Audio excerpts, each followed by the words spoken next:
Ladies and gentlemen, welcome to the Overwatch Winter Premiere presented by NGE at their studios here in Burbank, California. I'm your host, Caleb Simmons, and joining me on this desk is Anthony Miserandino and David Williams, who will be taking you through the action all season long. Yesterday, we saw Complexity finally pull it off in that third qualifier, and they are going to join Cloud9 and Kingdom Esports as three teams who will be rounding out our top 8 today. We're going to completely fill in that top 8, and I'm so excited. It's going to be a wild ride, but first things first, just in case you're first joining us, David, how does the Overwatch Winter Premiere work? Well, like you said, if you haven't seen any of the other days, the Winter Premiere is a tournament designed to find 8 of the best teams in North America. So naturally, we start with the qualifiers, where we look for those 8 teams that move on to the round of 8. Over 6 days, those teams will fight it out in a round-robin format, with the top 6 advancing to the next stage. The round of 6 is another round-robin over 3 days to further distill teams down to our top 4, who will fly out to the live finals to compete for $100,000. Those live finals are a little over a month away, so first the teams need to get through these open play qualifiers, which we've been doing over the past 3 days, and of course the final day being today. Each day has consisted of a single elimination tournament whose winner automatically advances into group play, and then the remaining teams are assigned points based on their performance, which accumulate over the course of all 4 qualifiers, and then the final day of the qualifiers, which in fact is today, the top 4 teams in points will join the 4 open play winners in the group stage. Absolutely. So we have 3 winners so far at the Overwatch Winter Premiere, and we will find that 4th winner today. And then we will have our final point standings. You've seen this point graphic all season long, but today it matters more than ever. Congarna is sitting up on top right now. That's right, they're sitting up there. They had a first two really good days off the start. Day 1 and 2 didn't play yesterday, but they're still sitting up there because of how well they were performing. And of course, some other big names have made their way up the ladder here over the last few days, but it all comes down today. This is the day to really decide who we get in these top 4 in points. Yeah, really it comes down to Liquid, Immortals, and NRG are all somewhat on the fence. Right now, Liquid is just going to have to watch while other teams hold their fate in their hands. NRG pretty much, it's obviously safest to win here. They can get by with a second in kind of a tiebreaker situation, depending on some other results. Immortals, in that case, would need at least 3rd to secure their spot, but if NRG gets 2nd and Immortals gets 4th, it gets dicey pretty quickly. In the meantime, Fnatic, Luminosity, and Congarna should be sitting safe here, and this first match is going to mean a lot. Absolutely. Luminosity coming up just barely short yesterday to Complexity, who was able to win. It was impressive the way that they were able to play. Luminosity are going to be playing again today, try and finish it off. Luminosity had some tough competition yesterday against Complexity, who was just playing lights out, and Luminosity did a really good job of getting themselves back into the match. They went down 2 maps to 0, made their way back in, but in the end, Complexity just edged them out. It was so exciting, though. Yeah, they also had to get through Liquid in the round of 8, which they beat 2-0, so certainly a hard-fought path to get here, but after what we saw previously, wouldn't be surprised to see them in the finals again. Absolutely. So today, it's all about the points. It's all about that final winner. Who will be taking it home, and then who will be able to kind of make it in through the consistency of playing all 4 qualifiers. And so, we talked about Congarna, Fnatic, and Luminosity. These teams are all essentially guaranteed a spot, but 2 of those teams are playing today in our top 4, so one of them is going to be in, and then their points are going to matter, and there's going to be 2 other spots left over for those bottom 3 teams. Sorry, Fnatic and Luminosity will have themselves in here today. Some good matches to come. NRG and Fnatic first, Immortals, Luminosity after that. NRG finally making their way into the top 4 here. The most stability in the standings would come if Fnatic and Luminosity both advanced into the finals, which you might say is somewhat expected, but if NRG wins in particular, we already touched on that, that's where things get really crazy really fast. Absolutely. NRG, our first team today. This is the first time we've seen them in the top 4. They've been right around that top 8 in the quarterfinals many weeks, or many days. It's only been 1 week. But NRG making their debut here on the Overwatch Winter Premiere. How you guys feeling about NRG here? NRG, the team that's struggled a little bit over the past few months of playing. Haven't seen them a whole lot recently in tournaments, but they have made it in today. And of course, a pretty solid roster all around. Of course, Clockwork, great DPS player, as well as Enigma, one of the more underrated guys out there, I would say. And of course, bringing on recently Numlocked, as well. Numlocked and Clockwork, both relatively new pickups for NRG over the past couple of months. Clockwork coming from Splice, and then you also have Numlocked, who has come from Creation, and Dignitas he's played there in the past. So, you know, solid talent all around. These guys are very familiar with each other, coming from the same games previously. So, you know, they have the talent there. It's just a matter of putting all the pieces together. Finally seeing them in the top 4 is a good sight. And certainly, we're all familiar with Seagull. I mean, honestly, if you watched Overwatch at all, there's a good chance your first exposure to it was potentially on his stream, but definitely keep an eye on Clockwork. As you said, he's a phenomenal DPS. Absolutely. So, NRG, first time here. All the other teams have been on at least one time in the Overwatch Winter Premiere, and their opponents for this first semifinal will be Fnatic, the team that made it to the finals on day number 2, but then fell a little bit short yesterday. They'll be playing for one of those top spots. How do you feel about Fnatic coming into the semifinal? I mean, Fnatic, we've said this before, they've come off of a second place at DreamHack. A lot of talent here. Of course, guys like Happy Cool, who's so flexible in his role. He can really play any hero that you need him to at a high level. Of course, you also have Buds, fantastic DPS player, alongside Cool Matt, 69. So some brilliant players on this team. I suspect that they may have a bit of an edge over NRG, but you know, I guess we'll have to see going in. Definitely an interesting dynamic between Hafi, Cool Matt, and Buds. Cool Matt and Buds in particular, but especially in the dive comps, you see them break out. A lot of interesting things from those three. Meanwhile, Custa, if you play support, is doing pretty well on it, playing a lot of Zenyatta, some Ana here and there. We'll discuss those compositions and why they make sense as we roll into those matches, but Fnatic versus NRG is a first match.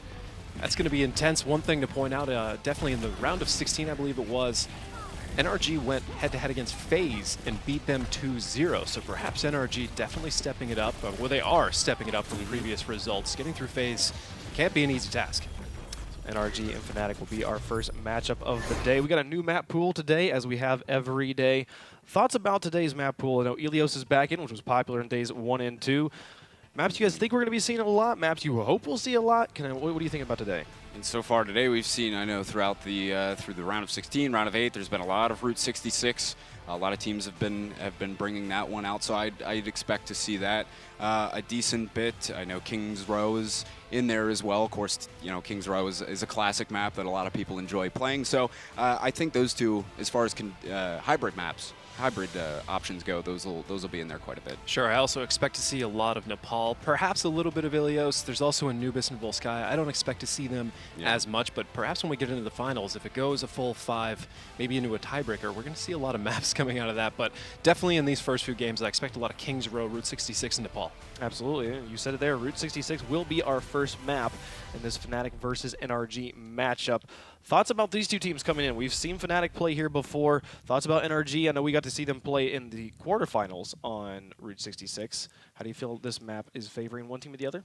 I mean, NRG, they had Splice in the quarterfinals, which they're also a team that's kind of struggled on their way up, and NRG able to take care of them pretty easily in that. And I think Fnatic is just, I can't see picking NRG here on Route 66. I think Fnatic is just so much farther above NRG at the moment with the way that they're playing. NRG is still struggling. It seems as though they are playing better today, but still I think Fnatic has the edge.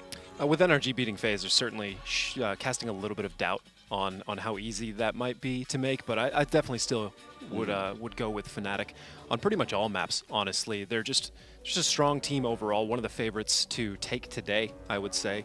I wouldn't be surprised to see them square off against Luminosity in the finals. However, we've seen a lot of variance over the past few days, especially in this tournament. Fnatic has performed. They've already placed second, getting very close to a first. So, again, I'm going to double down. Definitely think it's going to be Fnatic that comes out of this one, but I'm really interested to see how much of a fight NRG puts up, or if they can perhaps take it off them. Absolutely. And while we're waiting some players to join, one thing to point out is that this day, we have a new patch that's dropped. Some new changes were made to Overwatch overnight, and Symmetra got a huge rework. Now, we didn't see much of her in the quarterfinals that we were able to observe, but any thoughts about how that patch could affect play today? Is any team maybe going to be pulling out some new strats with Symmetra? What do you guys think? I highly doubt it at this point. I don't know if her changes are substantial enough to bring her out in pro play, first off. But second of all, I don't think teams have really had much of a chance to see how she can integrate into their team strategies. You know, a lot of people have been playing just the patch that was previously on. A lot of teams spent time practicing that, and I don't think at this point they really want to risk anything by trying something new and wacky. Who knows? I could be wrong. Maybe someone has something up their sleeve for us today. But, I mean, I just don't really see it happening all that much. I think teams still need a little bit of time to figure out how exactly these changes integrate into the meta into their team as well. I certainly didn't get a lot of time on patch tests, but from what I understand, if you don't really have enough time to kind of build up some of those ultimates, or those ultimates with Symmetra, she just certainly isn't going to be as powerful as she might be in lower ranks against, lower ranked players. But with the dive potential and how fast these games go with the professionals, I don't expect to see her whatsoever. Another interesting change in this patch has been Zarya. Her bubble previously, when taking piercing damage from things like Dragon Blade or Fire Strike, would actually count twice against the bubble itself, so you generate more power from Zarya. Or in the case of Dragon Blade, it would actually take the bubble down faster, the shield that Zarya puts out. We're calling the bubble here. So that's it's hard to say it's a nerf or a buff. It's more just kind of a fix. It's going to be a little bit of a challenge to generate energy as quickly because of the Fire Strike, but you can still double bubble, throw one on your teammate and one on yourself, and get a pretty high charge out of it, and the pros are very good with that. Absolutely. We'll be getting into the match right here. Guys, take it away. All right. It is NRG and Fnatic. NRG making their way into the top 4, as we were saying, for the first time here at the Overwatch Winter Premiere throughout our qualifiers, and I'm sure a lot of folks at home are happy to see them make it, and I sure am. And we'll see what they bring out of the gate. Fnatic will be starting off on the defensive side to kick us off. NRG will be working on the offensive side. Fnatic on defense. And so we'll take a look and see what Fnatic is going to bring to the table in terms of the defense, as teams are getting themselves situated. About 30 seconds till game time. Fnatic has been looking quite strong as of late. Of course, they did lose yesterday to Luminosity, 2-0 actually. And for them, though, they seem to be bringing it in, feeling a little bit better today. They've been cruising, so we'll have to see what they can bring to the table against NRG, or what NRG maybe can bring to the table against Fnatic as we get ready to kick things off here. As far as team comms go, pretty standard out of Fnatic, as they are actually going to be running a quad tank setup. Cool Matt will be on the Zarya, Buds on Roadhog, Happy Cool on the Diva as he normally plays, or often plays, I should say. Clockwork on Tracer for NRG. One of the most underrated Tracers, I would say, out there. He's a fantastic Tracer player. Seagull is going to be on Genji. You got the dive comp coming out from NRG here. I'm sure Clockwork's going to gain a lot of attention this time around. Clockwork on Tracer, Seagull on Genji. Like you said, that dive composition is they're pushing directly under here under the gas station. Excuse me, it is Clockwork Tracer. Very talented player. Nonetheless, here we go. Seagull getting put to sleep right off the start, and Stoop will open up this first push by being able to pick up Numlock. So it's Seagull just rolling around, getting those shurikens out there, but NRG is still down that one player, so they're going to have to bring him up first before they can really get themselves off to a push. Fnatic wants to wrap back around here, take this high ground. Of course, you always want to have that high ground control, so they will be getting up there, and Numlock will make his jump into the mix as he tries and displace all of these players on top of the gas station. Now the fight will start to ensue as the nano boost comes out onto Happy Cool. He'll be flying around. Vonathil is the first victim here. Happy Cool responds by taking down Clockwork, though, as Numlock is still in there. He has the nano boost himself. He's dishing out that damage, and a Dragon Blade nonetheless will be coming out from Seagull. Couldn't quite get it off, I don't think. I thought I heard it go. Buds gets 2 anyway. It doesn't matter. 3 for Buds now as he starts to go off. Fnatic shutting things down here, slowing up the pace a little bit. NRG's got to regroup. Fnatic getting very close to 4 ultimates. They'll have an Earth Shatter, a Sound Barrier, a Graviton, and a Whole Hog here in the next fight. Meanwhile, NRG holding onto a Pulse Bomb, a Dragon Blade, a Primal Rage for Numlock to allow him to dive into the back. And when he gets under a little bit of fire, he'll pop that Q and start causing even more havoc, throwing people around. In particular, if he can move a Reinhardt out of the way, that'll really open up some picks. There's 3 ultimates up on the side of NRG. You have the Pulse Bomb, Dragon Blade, and Primal Rage, but 4 ultimates up now for Fnatic. Milo is slowly working on that Sound Barrier for NRG as they're starting to make their way in. There was a Pulse Bomb out from Clockwork, not going to get all that much value out of it as the Primal Rage from Numlocked in as well, seeing if he can displace these guys. There is that Graviton Surge up for Cool Matt as he does have the nano boost on himself. Buds starting us off though as he gets the pick onto Seagull. The rest of Fnatic just stationed around the card at the moment. NRG has to back off as they lost that player. They will regroup. There's only a minute and 25 seconds left for them to make some sort of a cap here on first. Stoop's Earthshatter, along with Bud's Whole Hog, shutting down Seagull's Dragon Blade. That's going to be a problem for NRG as they're working to take this first point here. Clockwork down on his Pulse Bomb. Enigma getting very close to a self-destruct. NRG starting to take it to Fnatic yet again. Coolmat still has that Graviton Surge, hasn't used it quite yet. There is a Nano Boost on the side of NRG, and Enigma starts us off as he is able to get the pick onto Bud's. Graviton Surge comes out, has found all that. There is a self-destruct down. Happy Cool picked up onto Clockwork, but they are exchanging. NRG is coming out on top of this one between Seagull, Numlocked, and Enigma. NRG seems as though they're going to win this fight. Happy Cool, last one on the card. Seagull takes care of him swiftly, so NRG will eventually be able to get that first point.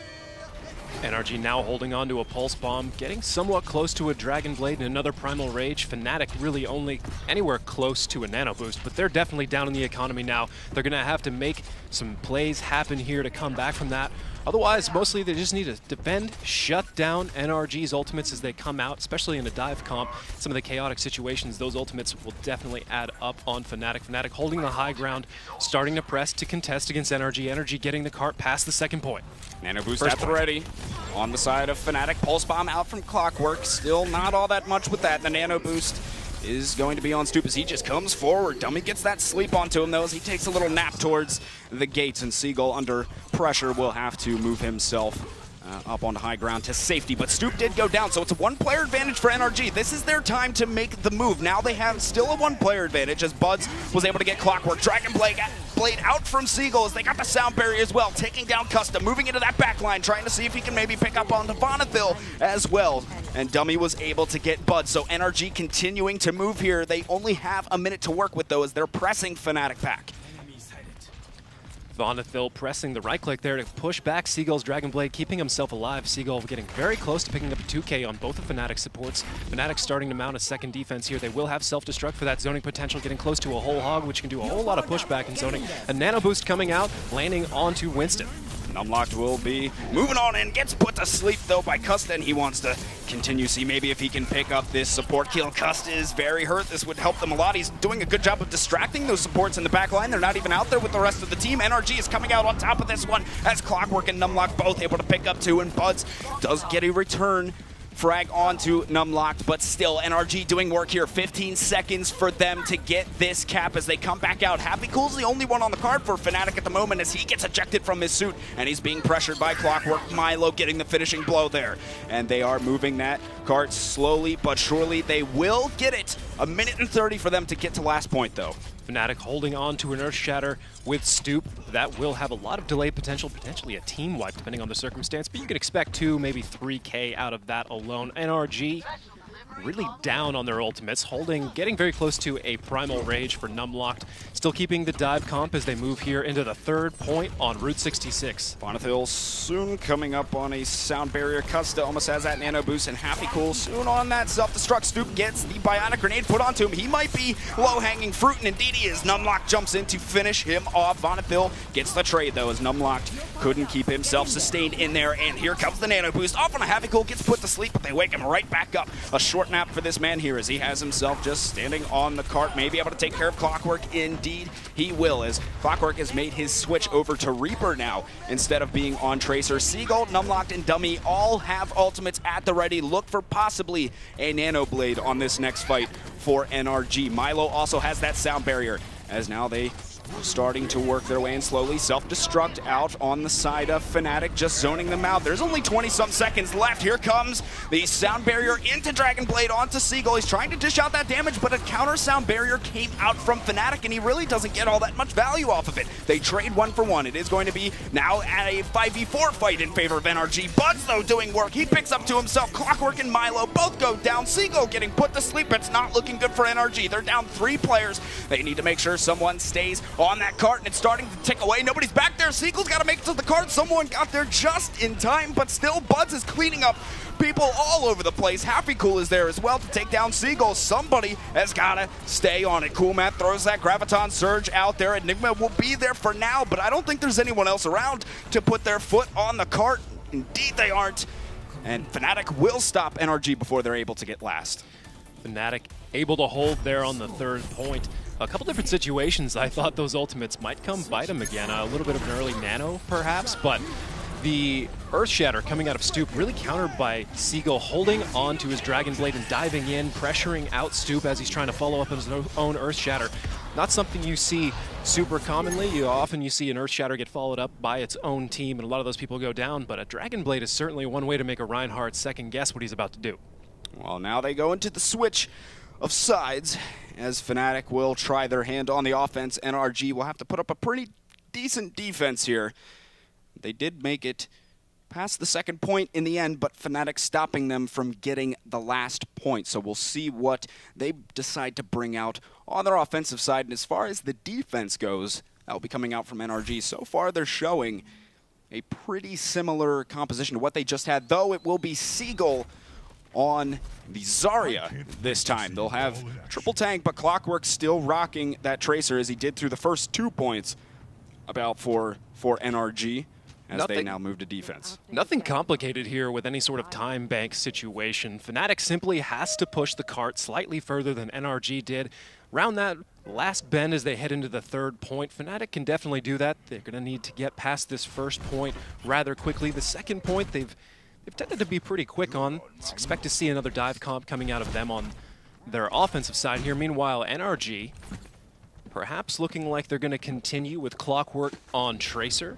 That makes a lot of sense. He can get in there behind that shield game, cause a lot of problems, but it's going to be a little bit tricky to connect with the heals on him. Dummy's going to have to hit his shots, or he's going to have to watch out for himself, perhaps run to Milo when he's getting under some fire, but Seagull's there, he can shield him. Enigma can run up and press the defense matrix. There's also Numlocked. It's a very heavy version of kind of a defensive dive, I guess. Seagull apparently had presence for days right there. So he was just opening them up on Zarya there. But here we go. It is going to have to be NRG to put up a pretty solid defense. They have not been running Reinhardt, as we were saying, something to keep note of. They've just been content to have this Winston and D.Va. Now Fnatic making their way in. NRG will have to go down and contest shortly. They're staying on the high ground for now. Bonathil, first blood here, as Dummy was able to take care of him. So one player advantage already for NRG. They're just still sitting on top of the gas station here and letting them push. Oh, Seagull getting hooked in, though. He may be in a bit of trouble. Yes, Happy-Cool is able to clean up there. That's not what you want on the side of NRG. As Fnatic gets their respawn back, they will have the player advantage. And Numlock maybe not long for this world as well, as he is being contested by Happy-Cool up top. The self-destruct is there to try and just zone them off of the high ground for now, but Happy-Cool getting back in his suit, and Fnatic is still just pushing this for free. NRG hasn't really taken a fight on the cart yet. They're just letting them push so much, and Numlock finally now getting the nano boost as he tries and gets some damage out onto these guys, but they are just all over the cart at the moment. A lot of Fnatic guys, though, pushed actually inside of the gas station. Counter self-destruct will be coming out in the nano boost onto Stoop as he's just swinging away. 2 picks, though, for Fnatic. Dummy and Clockwork both going down. It's a 2-player advantage.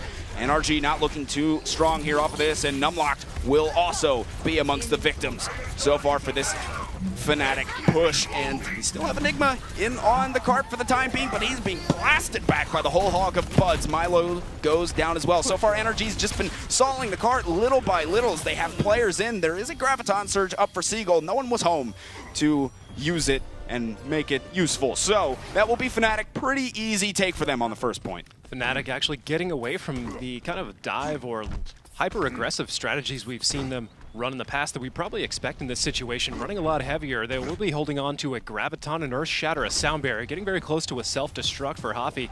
Custa about halfway to a Nano Boost. Meanwhile, for NRG, they will have a Graviton and a Sound Barrier. Sound Barrier, potentially enough to shut down either the Earth Shatter or the Graviton, but not back-to-back. Seagull's going to have to use his probably in a defensive manner, or rather an aggressively defensive manner, in order to keep NRG alive here. Fnatic starting to get engaged here by NRG.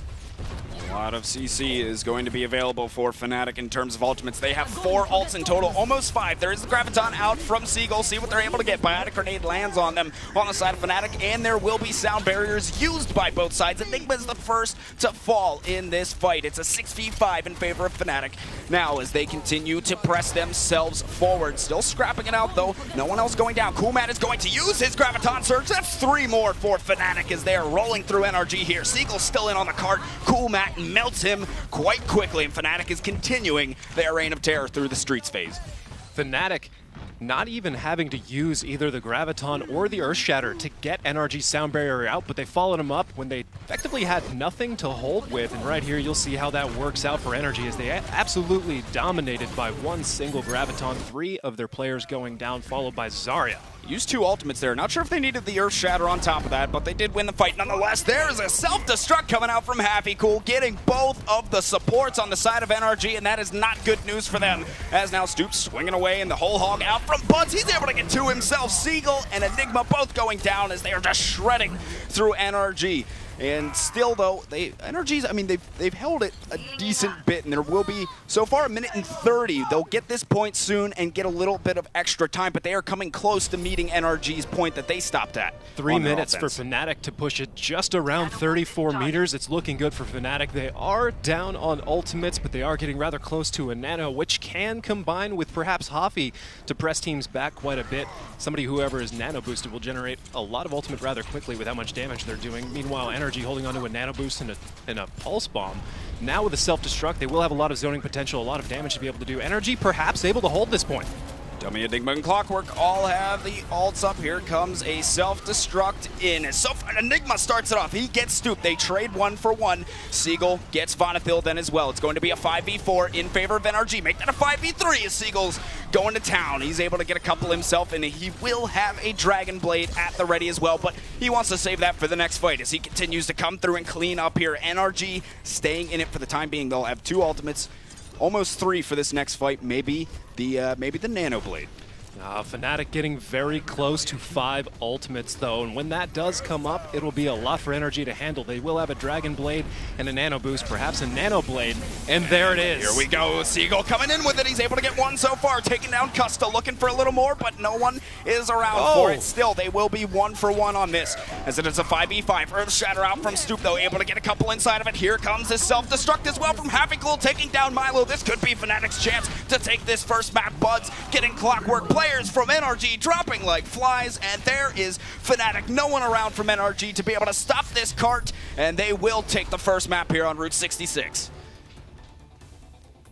Really expected that Nano Blade to pay off more than it did, but Seagull perhaps able to defend that card a little bit longer than Fnatic expected, but not enough. Fnatic able to take it with plenty of time left on the clock. Absolutely. Fnatic able to secure map number 1 in our best of 3. If they secure this next one, they will move on to the finals once more. And they did it in quite dominating fashion. Seems to be a thing that happens quite often. Teams not quite being able to push through all the way. That defensive hold, taking it back to the first round, what was it the key for Fnatic's defensive hold to keep NRG off at that point? Yeah, I think part of what helped them is that they had a Reinhardt, and NRG wasn't throughout the time. I mean, I get that what they were trying to do was a bit dive compy on the side of NRG, and it worked for them, but they didn't have a Reinhardt, and that's something that maybe I'd like to see from NRG coming into whatever the next map is. I think he's really strong right now, and they haven't used him so far. It's worth a shot for me. Perhaps NRG trying to force Seagull's Genji. I mean, he's definitely a presence on Genji, but like you said, trying to drop the shield game on a payload map is a little bit questionable on its own. You have to play a lot of aggression, and on a team like Fnatic, that might not be as easy to do as some of the other teams that NRG goes up against a lot of the time, but Fnatic able to hold pretty well there, and certainly on offense, making a lot more progress in less time. Absolutely, that final push. We'll take another look at it here from Fnatic as they're able to secure map number 1 pretty handily here over NRG. Here you see Stoop was doing quite well in this game, and NRG not looking too bad throughout this. I mean, Fnatic is definitely a step above at the moment, but I mean, NRG isn't looking, I mean, too bad. I think they still have a shot in this, but going up against Fnatic, I think they're still maybe just a little bit of a cut above. Well, do you think, if we saw Numlock pull out the Reinhardt just there on the final leg of their defensive hold, if they had brought him out earlier, would that maybe made a difference? I mean, we saw a lot of Winston this game of all the tanks. I mean, I think if they're going to move to a Reinhardt setup, they need to also change around some of the other comp to go with that. You don't want, I don't think, a Genji and Tracer out there while you're using a Reinhardt as well. You need to kind of, use your tanks to the rest of your composition. So, if they're going to run a Reinhardt, maybe have Soldier in the mix there as well. So it's something to play around him, because you can't just have Reinhardt standing around by himself. Maybe mix a Roadhog in there as well. that's possibilities for NRG moving I certainly forward. understand what NRG was trying to go for with Sure, that composition. yeah. They're playing towards their strengths in a number of situations, but the Roadhog was able to shut down Winston quite a bit. Custa getting Sleep Dart there on him in the first point, putting him down for Roadhog to come back. I believe it was Buds on the Roadhog. You have to correct me there. Yeah, yep. And I mean, if your Winston just isn't creating that space for Seagull to do what he wants to do, then the whole kind of composition is really starting to fall apart. That perhaps, especially after losing the first point, or rather the second point, that's more maybe a time to break out Reinhardt in that instance. Earthshatter just being so pivotal in close quarters like that, I'd probably bias myself towards it, but I'm not NRG. I don't know how their team works per se. Perhaps it's just a matter of how many players or how many heroes each player has in their toolkit. Yeah, and what I think too, as you were saying before, NRG was playing to their strengths. You have Genji on Seagull. Seagull on Genji, of course, one of the best in the world when it comes to Genji, right? And you have Clockwork, who's a very talented tracer, and people playing things that they're very comfortable with. At a certain point, though, I think you need to take a look at what you're running, and if it really isn't working, it's worth a shot to try something different, switch up comps a little bit. And Fnatic, certainly no strangers to the dynamics of what NRG was trying to do in that situation. When you have people who play a lot of Tracer, who play a lot of those kind of forward characters like that, you start to be able to think like them. If you play Tracer, you know kind of the rhythm of the blinks, where the rewind is generally going to take them. You can predict these kinds of things. You know the avenues to get into the back line. So if you're trying to play that and you're not executing it very, very well, going into a team that's playing a heavier comp that can shut it down with that same knowledge, it's definitely going to be a lot harder of a battle. You have to be absolutely perfect in order to take that. So map number 2 will be Ilios, as we saw a lot in days number 1 and 2. How are you guys feeling? Do you think Fnatic puts it away here, or does NRG send us to map number 3? I have to say, I think Fnatic puts it away right here, right now. But maybe NRG will surprise us. I certainly hope so, because I think a third map with NRG in the mix would just be a lot of fun to watch. But Fnatic has been looking pretty solid thus far and throughout this tournament. As we do head over to a control point map, it's no longer the hybrid setup or just a straight-up payload map. So maybe this is NRG's time to shine. If NRG sticks with what they have here, which it looks like they are because they're already out here on the point, they're not going to have any sort of Zarya shield to put on any other forwards.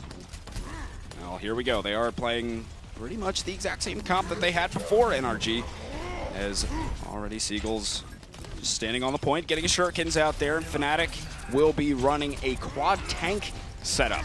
Something to keep an eye on. So it's going to be pretty tough for NRG to shred through all of those tanks. It can be done, just takes a lot of coordination to do so as they start to fight over this point. NRG does have a little bit of time down onto it. They're coming pretty close to the cap. Stoop getting us started though as he takes down Milo. Dummy falling as well. 3 picks already for Fnatic. 3 kills going their way. Clockwork, Seagull able to come back with a couple, but still, in the end, it will be Fnatic taking this point first. Fnatic getting close here to a nano boost. Other than that, a little bit close to an Earth Shatter, but not much else on their side. NRG holding onto a Pulse Bomb, a nano boost, and a Dragon Blade. Looking at that nano blade situation, getting very likely if Clockwork is able to find the right target for his Pulse Bomb in the meantime. Perhaps Custa, perhaps Buds in some circumstances. Definitely a Lucio or Stoop will make a huge difference, but really whoever he puts it on, as long as it's put on targets during the middle of that, that's going to matter. But here comes nano boosted Winston. Here we go. Numlock's working his way through. Oh, he gets put to sleep. He's still up. He manages to get himself back up just in time, but it doesn't matter. 2 picks for Fnatic to get us started. Now 2 straight back for NRG as well. Custa and Buds both going down. Seagull falling towards the end of that fight as Cool Matt starts swinging away at all the guys of NRG. And Enigma falls to his death, maybe just for a reset, and Fnatic is going to stay in control here as they're at 50% and counting. Neither team preferring Zarya on this phase of Ilios. NRG holding onto a Pulse Bomb, a Sound Barrier, and a Self-Destruct. Fnatic really only with an Earth Shatter, getting somewhat close to a Whole Hog and a Self-Destruct, but not going to be enough to take it back from NRG. Take it back from Fnatic, that is, without some little finesse play and getting right picks on the right time. But if anybody can do it, it's probably Seagull. Self-destruct going in, see maybe if they can zone them off the point. They will get them to disperse maybe a little bit. Clockwork and Seagull are both back there for NRG, just seeing what kind of disturbances they can create. Vonathil and Stoop, though, starting it off. Fnatic is looking solid here. 3 players are out of it. for NRG. There's no chance of them taking this point. They need to get everybody back together very quickly because Fnatic is at 90% and they're almost closing out phase 1. Just a few moments here left on Ilios. Fnatic holding strong. Man, that is not the start you want if you're on the side of NRG. Here comes the sound barrier on in. They have to make it happen right here, right now. Seagull using the Dragon Blade. So far hasn't gotten anything, and he gets knocked off and couldn't climb his way back up. And Fnatic are getting kills left and right here. It's 3 down for NRG, 2 down on the side of Fnatic, and Stoop finishing off Enigma. Someone needs to get on the point for NRG. Clockwork is there. He'll be able to stall for now, but will he be able to do enough for the rest of NRG to get back to the point? I don't believe so. There's no one around. Fnatic gets the first phase here on Ilios. Custa so far in every stage of this battle has been landing some huge sleep darts, putting Genji to sleep, putting Seagull to sleep just as he jumped over the edge. Not much he can do as he falls down. Here in the replay, we're going to see Stoop holding on to an Earth Shatter now, getting nano boosted Earth Shatter into the corner. You do not want to be on this point right now. Oh, that's a very bad place to be when you have a Roid Heart coming through just swinging away at people. Oh, everybody is fair game for that man right there. And the Earth Shatter helping along with his quest to destroy everybody on the side of NRG. So if Fnatic takes this stage on well, it will be over. They will move into the finals, and NRG will be knocked out of the Winter Premiere qualifier day number 4. And keep in mind, NRG has more at stake than basically every other team at this part. If they do not get past this match, like you said, they will not advance into the group stage whatsoever. NRG changing up to a more tank-heavy lineup. Fnatic as well staying on a lot of their tanks. It's very crucial for them. Numlocked is the first to fall in this fight. Milo gets a return onto Kumat69, who has actually switched over to a Winston, at least for the time being. They're still rocking this quad tank setup, Fnatic, as they're both just posturing on both sides of the point. And starting to initiate in is Fnatic as NRG's on the back foot just a little bit. They're trying to regroup themselves. Bud's just missing a hook there, but both teams just standing on the point, waiting for all of those reinforcements and waiting for someone to engage and make the play happen. Enigma gets nano boosted though as he's going to start, and Fnatic takes the point first. Someone got off it for NRG. Stoop using the Earth Shatter. 3, 4, make that 5, all in favor of Fnatic here as they shut down NRG. That's a complete team wipe and a great start for Fnatic here on the well stage. A dominant coordination on Fnatic's side versus NRG. A lot of mechanical talent on both sides, but Fnatic definitely more composed. We saw that nano boost landing on D.Va in the backline. In the meantime, Fnatic just stepped forward and took out everybody they already had in hand, basically negating any sort of effect that nano boosted D.Va could have had. Here we go, NRG wants to work back in. They have the self-destruct, and the self-destruct is in fact going to come in on the side of Fnatic, and Seagull is the first to fall here. 2 down for NRG. They do strike back with a couple of their own, but still, they're at a disadvantage in this fight. There's only 2 players left on the point. There's no chance for them. Enigma's just going to go for the reset as he comes out of his suit, and NRG needs to get it kicking into high gear here soon, or Fnatic is going to be sending them packing. NRG getting very close to 5 ultimates, a whole hog, a sound barrier, a graviton, a self-destruct, and an Earth Shatter. That might be what they need to take this point for the first time against Fnatic. Fnatic, meanwhile, holding on to a nano boost almost, a primal rage, a sound barrier, a whole hog, and getting very close to an Earth Shatter of their own. There's actually a lot of ultimates in both sides of this, and it's going to be down to who's able to make theirs work the best. This is going to be a chaotic fight. Here comes the self-destruct. Enigma gets us going. Buzz and Stoop both out of it. Here comes the Earth Shatter from Numlocked as well as they're trying to follow up on all of these kills. Numlocked getting Custa as well. The sound barrier came out on the side of Fnatic, but it just wasn't enough to keep them alive during all those ultimates that NRG put out there, and they will finally be able to get themselves on the board. Fnatic is sitting at 85% though. Fnatic using a few ultimates there to try and stay alive, perhaps holding on to as many as possible so that they can get a better retake, but NRG still holding on to 2, very close to a nano boost as well. That might not be enough of a drain for Fnatic to be able to take this back in their first attempt. Fnatic looking to move back in very quickly. There is going to be a nano boost out. Kumat using that primal rage, but the whole hog from Clockwork is going to be sending bodies flying all over the place. Kumat regrouping himself. He's behind enemy lines at the moment. Needs to be careful. Here's the nano boost on to Numlocked as he moves himself forward, swinging away, but people doing a good job of avoiding him for now. Vonathil goes down. It's a 6v5 fight in favor of NRG. Numlocked getting hooked though by Buds, and he'll fall straight into the pit. Great play from Buds as Fnatic Fnatic evening the score just a little bit here. In fact, they're getting the kills all in their favor at the moment. They will get this point back. NRG really needs to regroup quickly as Fnatic is sitting at 93%. They are going to need bodies on this point. Enigma's there along with a couple others, but it is looking like some bad news for these guys right now as Numlock goes down. Fnatic's all over the point. They already have 2 kills in their favor. Buzz gets the nano boosted whole hog as he's just blasting people off the point. Someone's got to touch it for NRG. Clockwork made it there in time. Bonathil and company are able to finish off all these players on the side of NRG. No one is around, and Fnatic swiftly taking care of NRG here, and they will move themselves into the finals. Fantastic play here from Fnatic, making quick work of NRG in our first semifinal. 2-0 is the final scoreline, and NRG, as you said, I believe that does fully eliminate them from the Overwatch Winter Premiere. Certainly makes the standing situation a lot more simple. Yeah. I gotta say though, seeing Buds struggle to find that shot on Lucio made me feel a lot better about myself. It's not just me. The pros have trouble hitting that slippery little guy as well. Oh, for sure. Absolutely. And a big part of what carried Fnatic to this victory was Stoop on Reinhardt. Take another look at that team wipe he had at the beginning of Well here. Or actually, it was on Lighthouse, rather. Excellent play. When that Reinhardt to work on control point as he was just slaughtering people. One of the big factors, as you said, Caleb, in helping Fnatic get through here. You also had some great plays out of Happy Cool and Buds, and really all of Fnatic looking pretty polished right now. Absolutely. When we saw Stoops making a similar play on Well right there at the beginning, able to get an Earth Shatter that set up a nice combo that completely wiped them, that earned them a lot of time. And Reinhardt play was a big part of this game overall because we saw Numlock also setting up the beginning of the 1-point flip we saw NRG able to get it all. He was a big part of that.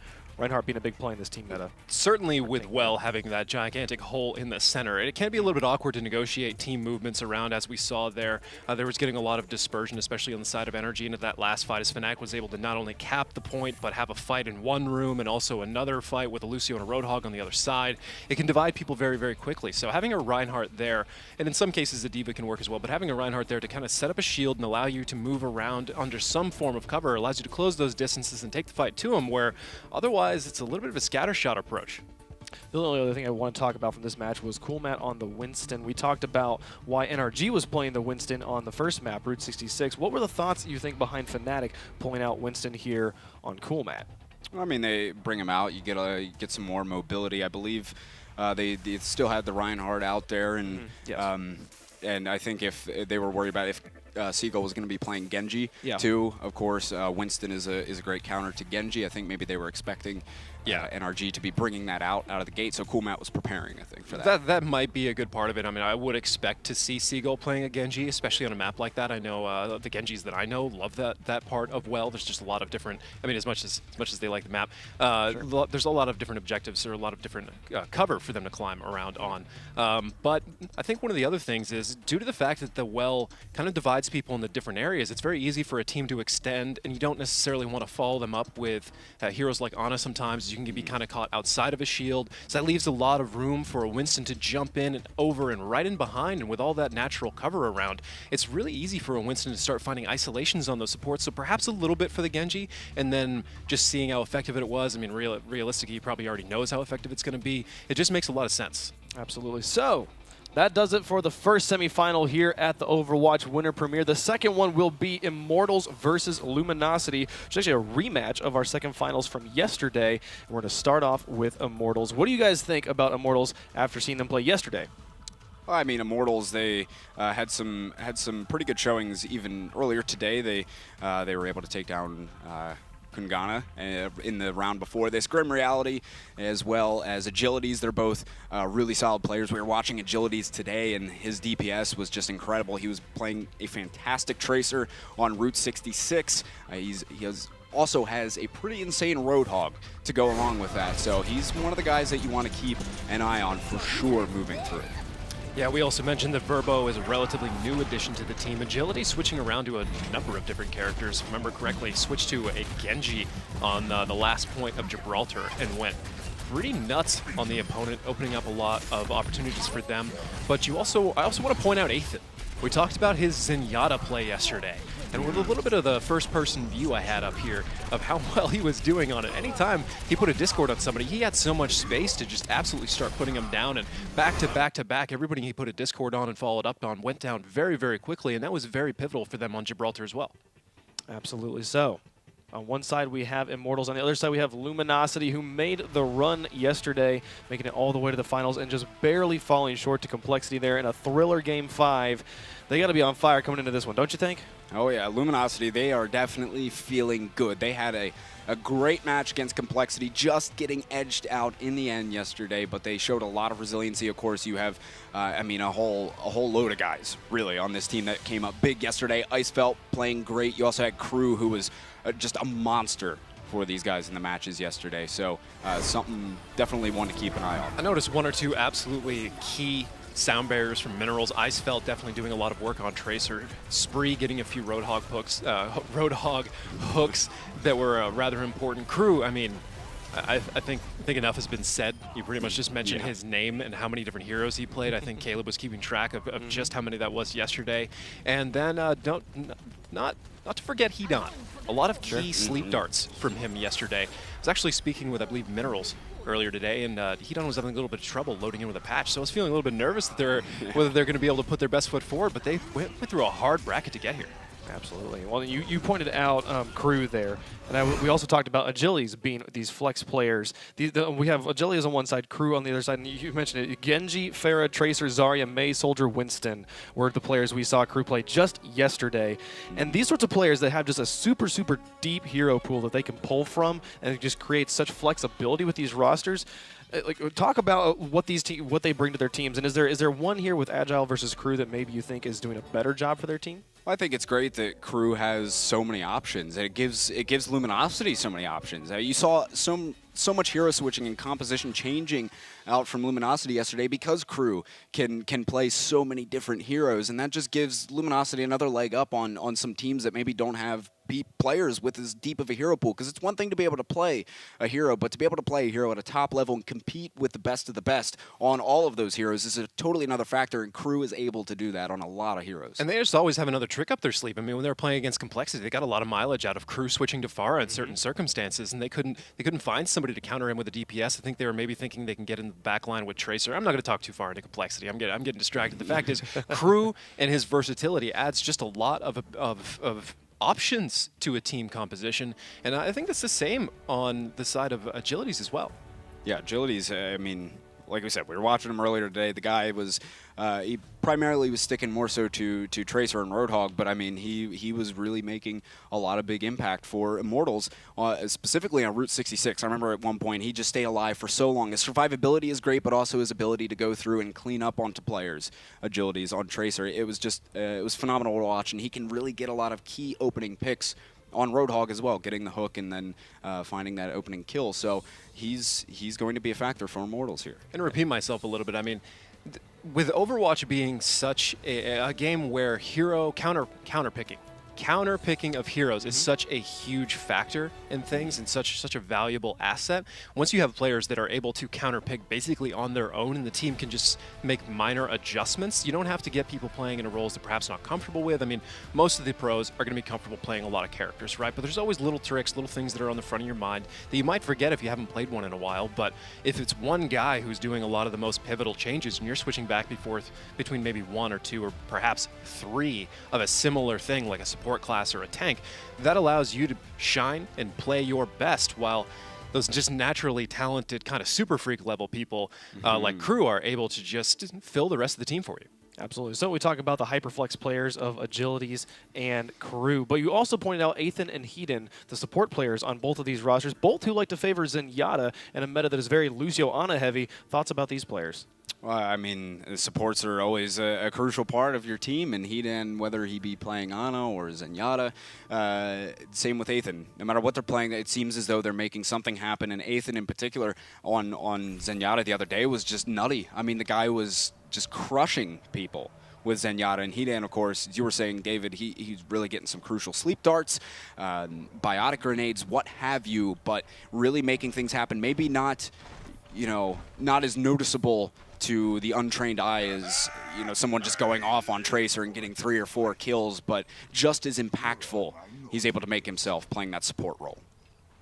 And that selection between an Ana and a Zenyatta can be a simple thing in some ways, but a lot of it depends on compositions on both sides, right? Whether it fits into kind of what you're running. Zenyatta fitting into a dive comp in some situations because it's easier to get those heals out and they're far more consistent. So somebody like Genji basically just needs to keep the line of sight every once in a while also keeping away from the enemy, and it's sort of just a regeneration effect. But also, it depends on how many tanks or perhaps how many dive they're dealing with as well. Biotic, very effective for shutting down characters like Tracer and Genji when they get in the back because it doesn't have to be perfectly aimed. But not that Discord isn't on its own, but Discord is especially good for taking down tanks. I mean, realistically, they're both great for tanks. And a lot of it, I believe, just has more to do with the synergy of the people that are on your team. But here we go, Luminosity trying to assault the first point here on King's Row. Crew has got the heal, or he's going to be on Mei, excuse me. Luminosity looking to make their push start right here, and indeed they will. Look at that. Mineral gets the opening pick on a Grim Reality. Agility strikes back with one of his own as he is able to pick up Crew. 5 versus 5 fight on the first point, and Icefeld is going to be on Tracer. We saw how effective he could be yesterday on Tracer. He will be a thorn in the side of Immortals, but here we go. Super Block gets charged in by Nami, and Spree is able to take down Nami then. They trade yet again. The respawn's a bit closer for Luminosity. Pulse Bomb comes in off of Icefeld, and he cleans up Agilities, but Agilities and Hype were both able to get a couple on their own. Luminosity still are going to have the respawns filtering through here. And we'll see, they may have to go for a reset. Indeed, they will. Icefeld hiding out for now, waiting for the rest of his team to come back in. Immortal's doing a good job of not allowing Icefeld to get into the backline and get at those supports. Meanwhile, Luminosity already stepping on the point. Hype's going to have to go in with a self-destruct, trying to zone that area. Super Block's going to block it.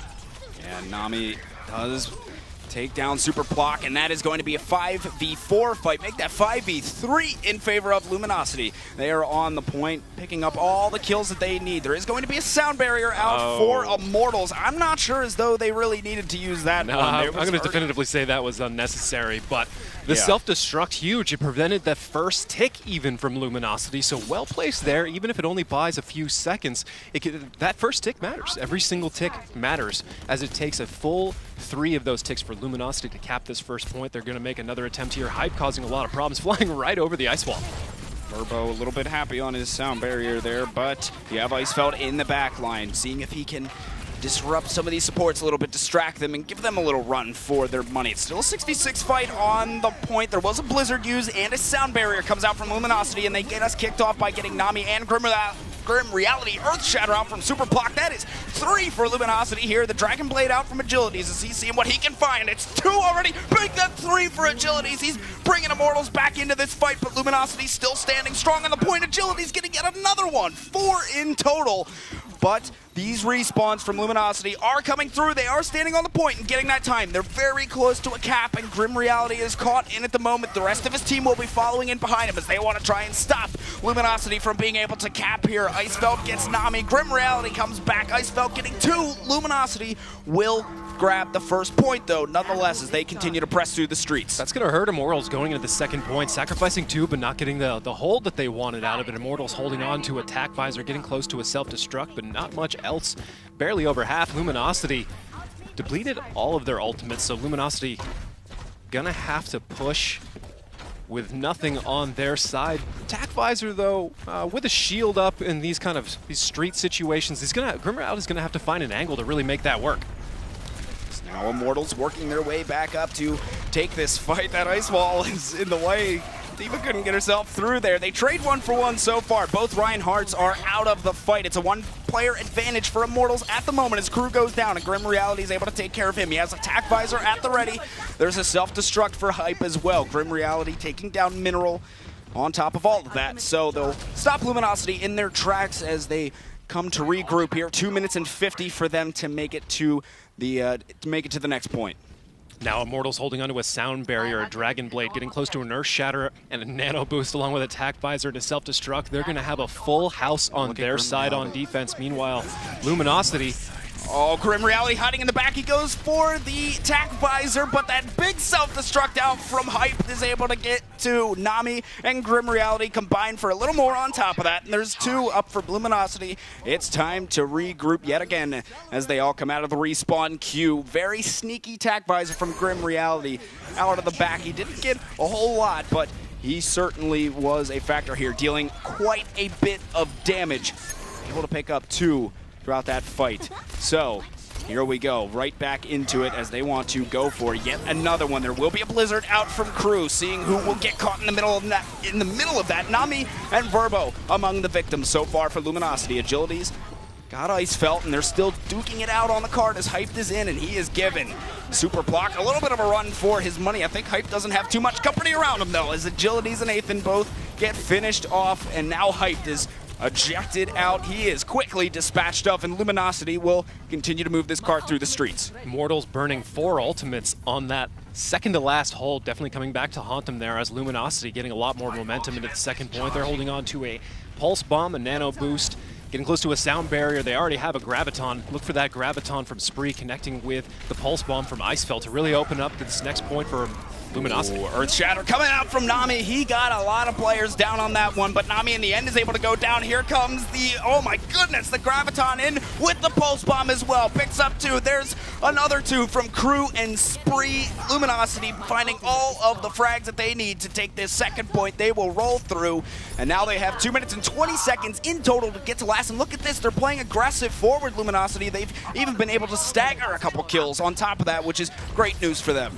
Immortals holding onto a self-destruct. That will be enough to, if it lands directly on the card, buy them a little bit of time, but really barreling ultimates and the rest of it. Luminosity, meanwhile, with an Earth Shatter, that can open up this point if they're able to get it around Nami. The Crew puts his wall down, self-destruct in from Hyped, and there will be an Earth Shatter for Super Block. Only Ethan got caught in it, but hey, that is a frag nonetheless. You take that any day. So here we go. They are moving forward. It's 3 in total for Luminosity. It's a 6v3 at the moment. That respawn of Immortals, though, is very close. So those players will be coming back out. Look at this. Grim Reality switched over to Bastion as well, looking for the sneak play maybe out this left-hand side. Keep an eye on him as he will be setting up in the back. He has D.Va in front of him just mowing these guys down. They will not have too much room to be able to push themselves through. They're putting pressure onto Grim Reality, but now that they know that that he's sitting in the back there, they'll have to be a little bit more careful. Maybe something to come through to counter him, because it will be quite difficult if you don't have something to deal with it. Icefelt goes down. Ethan is able to get us started. Luminosity just going to bring themselves back. Let's see how they plan to deal with this Bastion if Grim Reality stays on it. They waited out his configuration tank, and Luminosity will now mount another push. Last time they slept him, it looks like they're still trying to look for those angles there, but Immortal's going to have to invest a lot of resources to keep Bastion up. Meanwhile, Luminosity holding on to 3, almost 4 ultimates. Just looking for their position here. Superblock buying time, not letting his shield go down, using the cart as primary cover here, and that wall going right in front of Bastion. Look at that, putting the wall down. There's a Dragon Blade out from Agilities. Hedan is the first to fall to that one. They're trading back and forth. It is a 5v4 fight in favor of Immortals thus far, though. Maybe getting the better end of it as Ethan gets Super Block as well. Things not looking good for Luminosity. It's time to back up. Crew is also going to be staggered a bit, and there's only 25 seconds for Luminosity, so they need to regroup quickly and get a push on in here. Nano boosted May, perhaps a mistake there, perhaps a plan just not working out. 3 ultimates still on the side of Luminosity as they have a Graviton Pulse Bomb lined up here. Super Block getting close to an Earth Shatter and a Sound Barrier. They do have all the pieces they need as they push into this final point again. They switch Crew over to the Genji to try and deal with that Bastion, and time is almost up, though. They're going to have to get in on it. Here comes the, oh my goodness, the Graviton Surge. Grim Reality is going into his ultimate. He's able to get 2. Icefelt able to get a couple himself as well. So we're tied up in a 4v4 fight. Respawn starting to come through, and they are just scrapping it out on the cart for the time being. Luminosity needs to win this fight. They need to keep a body on the cart. Be careful. My goodness, it almost went down to the wire, but there's still bodies there. Agility's working his way back around in that big pack room. Spree goes down. Luminosity really needs to find the kills here. Just keep this cart moving. Now, as Agilities is really causing a disturbance, Nami on the cart as well, just swinging away, and Super Block taking him into the wall. There goes Nami, but the exchange from Agilities able to take him down. Luminosity coming very close to being able to finish this one off. There's a Pulse Bomb out from Icefelt, getting Agilities. Ethan Crew cleans up on a Verbo as well. Icefelt with a third one nonetheless. My goodness, Luminosity in the end able to edge it out and get the final point in overtime, but they did get all three. And you love that if you're a Luminosity fan. Oh, that was a war to take that final point. Agility's doing so much work to try and hold on to it. Here we see again the cap on the second point, that nice Pulse Bomb Graviton lineup, taking out 2 people along with Crew, letting Luminosity get into that final point past the second one. Immortals looked like they might hold there for a second. I thought they'd pull a Luminosity on Luminosity. Man, I thought they had it for sure. Luminosity were able to get themselves back onto the point though, and well, they do cap it. It was in overtime, but they do get the cap. Let's see what Immortals can bring out on their offense as they switch over to that side. And thus far, they are showing a quad tank setup. We'll see if they decide to stick with it, but they do have the quad tank and agilities on that Roadhog, which we know he can do some pretty amazing things on. And Luminosity, in terms of what they want to do, well, we'll have to see yet as they work their way up to the first point for the defense. Given how well Luminosity is held against other teams, Immortals trying to attack this point is going to be a tall order, especially trying to save some extra time in the bank if they do make it all the way, which certainly is not off the table. A lot of teams familiar with King's Row, as that is one of the most played maps in Overwatch in general. Luminosity stepping onto the point. They are indeed running the 4 tank setup, heat on, sticking on Ana here. Meanwhile, Immortals yet to lock in. They will have 20 seconds to keep playing mind games with us in particular. Yeah, Ethan, I do not believe you're Farah. I'm not that gullible. Thank you very much.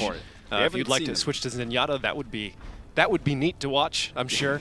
But Ana, we'll call it Ethan's choice. Yeah, we'll see. I'm thinking it's gonna be Hey, that looks a little more. The heal potential's insane. Yeah. Looks a little more normal for Immortals as they start their offensive side. The biotic grenade landing on top of all of them, giving Heat in a nice 20% of ult charge right out of the gate. As Hyped already starting to create some space for Immortals as he flies into the cluster of Luminosity players on the point, and Spree is the first to go down here. Agility is already making his presence known, getting the hook in onto Mineral as well. Agilities picks up 2 for Immortals off the start of this fight. Luminosity is in dire straits right now. Agility's another one. Look at this pull-in, taking down Heaton as well. Agility's going off on this first point, allowing Immortals to cap on their very first push. It's almost 40 seconds. That's just crazy. Cow, Did not expect that to be happening there, but that huge pull onto Minerals really opens things up for Immortals. Agilities just constantly being a force to be reckoned with. Pivotal moments every time that guy plays. Man, that was just disgusting. I mean, of course, he had the help of his teammates. Hype did a good job of creating space. It was so far. That had to be max distance. Yeah, that was so far away and still making it happen, though. Here we go. Hype yet again will be creating a bit of space for them, and Agility's using that whole hog, blasting players all over the place. Super Block first to go down as Nami takes care of him pretty easily, and here is the nano boost in onto the Reinhardt as he sends himself forward. Nami swinging away. Him and Verbo combined to pick up a couple of players, and Grim Reality and Athan as well. Immortals is in full flow right now through this Streets phase in first point. Immortals definitely caused a lot more problems by this point for Luminosity. Luminosity gonna have to put together a much stronger defense on the third point than perhaps many teams are even capable of, but considering how well we've seen Luminosity defend up until this point in other games, I would expect they could be able to get it together here. They are getting close to 3 ultimates on their side. Meanwhile, Immortals with 2, almost 3 themselves. Here we go, self-destruct will be coming on in from Hyped, and Agility's getting us started yet again as he gets Super Block. Athan gets Crew as well. There was a Graviton Surge out from Grim Reality, and Immortals is just blowing through Luminosity on the second point. It's good. I'm glad to see Luminosity didn't use really much of anything in terms of ultimates. I don't think, not maybe Icefelt, but besides that, they didn't really use anything. You don't want to invest too much on holding that second point if you're on the defense, because you need to have things to work with as you go into holding last point. But we are going and gearing up for another fight here as the ice wall comes out. There will be a nano boost in onto Super Block as he continues swinging away. There's a blizzard as well. Bigger shatter. There's 2 caught inside of that. Agilities and Verbo amongst the victims. Grim Reality gets Mineral, but still Luminosity has the advantage in this fight. It's a 5v4. We'll see if they can continue to clean up. No, Immortals comes back as they take down Spree, so they are still in this one. as they're hanging out by the cart. They do have Icefelt lurking around behind him as he gets ejected from his suit, and he takes down Nami right before that happens. So Immortals trying to work back in a little bit here as they start to add some pressure onto the cart. Immortals almost with a Graviton. They have a Sound Barrier and Nano Boost, getting close to a Whole Hog. Not too far away from a Self-Destruct, and definitely closer with an Earth Shatter. They were looking close to a full deck over here. Meanwhile, Luminosity with 2, barely 3. This is going to be a tight situation for Luminosity. Here we go. There's just a cluster here. Look at that. Earth Shatter does pick up 1 inside of it. The Whole Hog from Agility's in the back. 1 player advantage for Immortals at the moment. Hedan goes down. It will be a 5v5 fight for now. Agility's battling it out with Crew here, and Zach Crew is getting a little bit of a piece of him, but here's Immortals. They've got 2 from Nami, 2 from Hype, 4 down for Luminosity, and Immortals looking to finish this map off. They still have 4 minutes in total to work with, and they might be able to get all 4 points here. They still will have a second half to this, but here we go. Another Graviton Surge will keep the Luminosity players over towards that spawn. 2 players down. Look at that. Immortals able to just swing it all the way on through in their offense. Luminosity almost had someone there in time, but they make it happen, and we'll be switching sides yet again. A lot of time in the time bank for Immortals. Luminosity so close to getting Crew's Blizzard on that point, which could have turned the tables, but Immortals keeping so much momentum going into it. Immortals looking strong on King's Row. Look at Agility's, man. He just opened this point wide open. I mean, ripped it open for Immortals. Coming up big, getting even that hook onto Hedan, man. I think that was, is that 4 in total for him on that point? It's the power of Roadhog DPS. Man, that's what we were talking about, man. Agilities can do some pretty nutty stuff, and you just saw a piece of it right there. So we will be going back to a Luminosity defense, and Immortals will be on the offense yet again. They have 354 in the time bank. That is a lot for them to work with, and I mean, it's going to be tough. It's going to be very, very tough for Luminosity as they had to get all 3 of their points into overtime. But if we take a look at what they have on the defensive side for composition, you have Crew back on Zarya. They will be running this quad tank setup again. All Immortals has to do here is cap the first point, and they will be the victors of King's Row here against Luminosity. Putting Luminosity a step back, they'll have to take map 2, but let's not get too far ahead of ourselves here. Luminosity, a team we've seen defend quite well before. If they can put together a better defense than the first time, Immortals might just tie this map. Quad tank for Immortals, as well as they want to try and go through Hotel again. They're doing the exact same thing. Oh, Agility's got the hook onto Mineral, but he got stuck on the wall. Couldn't quite convert on the pick, but there it is. Nami going down first, and Hyped is able to get Spree off of the return, and the trade 1 for 1. 5v5 fight on the point. Luminosity really needs to hold here, or they're going to be in some deep, deep trouble. Agilities gets yet another hook. He's in a bit of trouble himself, though, as he's hanging around 100 health, and he may get finished off, getting healed up just in time, though. Self-destruct flying across onto the point. The picks are coming through for Immortals here. Super Block and Hedan both going down, and it's looking pretty solid. That's 3 out of it. Make it 4. Grim Reality doing some big stuff on Zarya right now. That's 4 in total for him, I believe, on this point. And Agility's also combining in that as he gets the Nano Boost. Grim Reality going forward, just melting players right now, and that will be it. Look at that. Immortals taking it 4-3 on King's Row. Agility's a total standout hero for that entire map.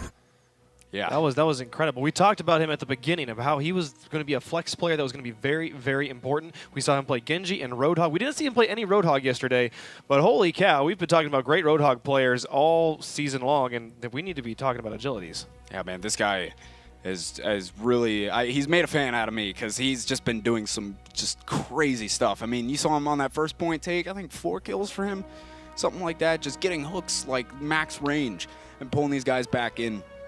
Really impact player for them.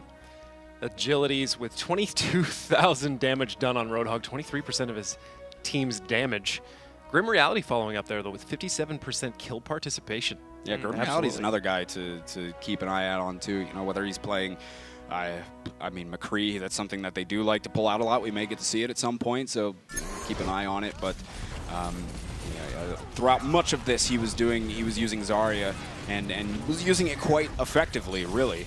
especially on that last point take as they were coming out on the victory of King's Row. I think he picked up 3 or 4 himself, so still a brilliant player. With both Roadhog and Zarya being capable of so much damage, it's no surprise to see DPS players coming over and playing them in the current meta as it stands, especially, the Roadhog Zarya, not just because of the DPS, but also because, well, certainly DPS most. I mean, they're DPS players, but the aim potential, I mean, the more you can track with Zarya, the more damage you're going to do, the better you can land those hooks. Roadhog is just absolutely insane. What, 220 DPS combined? Something like that. It's a lot. Absolutely, and we talked yesterday so much about Luminosity's defense and how that was such an important part, a pivotal part of what was able to carry them all the way to that Game 5. And then in this game, we didn't see it as much. We didn't see them standing up in the way that we used to see them, or we saw them yesterday. So what was the difference? What did Luminosity do differently yesterday that maybe they need to bring in today, or what was the mistake they made today? You know what? I'm not sure of what exactly the thing to pinpoint was. It just yesterday, I don't know if they were just a little more connected. They felt in their element. Not that they're playing badly per se today. I don't think they're playing awful or anything. But yesterday they were definitely on a very high level that we haven't, at least I haven't seen them quite in the past. So Luminosity still, I think they're very much in this game. We'll have to see as we head to the next map. Well, definitely going into this, Luminosity is under less pressure than Immortals. Immortals needing to perform as best as they can to ensure that they get in. Meanwhile, Luminosity feeling pretty safe. Yesterday, they were on the fence. They were looking for that chance to one-shot straight in there. But right now, I mean, they're definitely not gonna relax. But that same kind of we've got to do it right now pressure just isn't being placed on them. I expect them to go into maybe Nepal next, or yeah, I'd say probably Nepal. It is Nepal. Nepal is map number 2. Called it there. And so, Luminosity on the ropes here. If they lose this one, they're going home for today, but will still qualify for the Overwatch Winter Premiere. Immortals trying to get that last spot. Nepal it is. Luminosity still very much in it. They played a heck of a game yesterday. Oh, hello.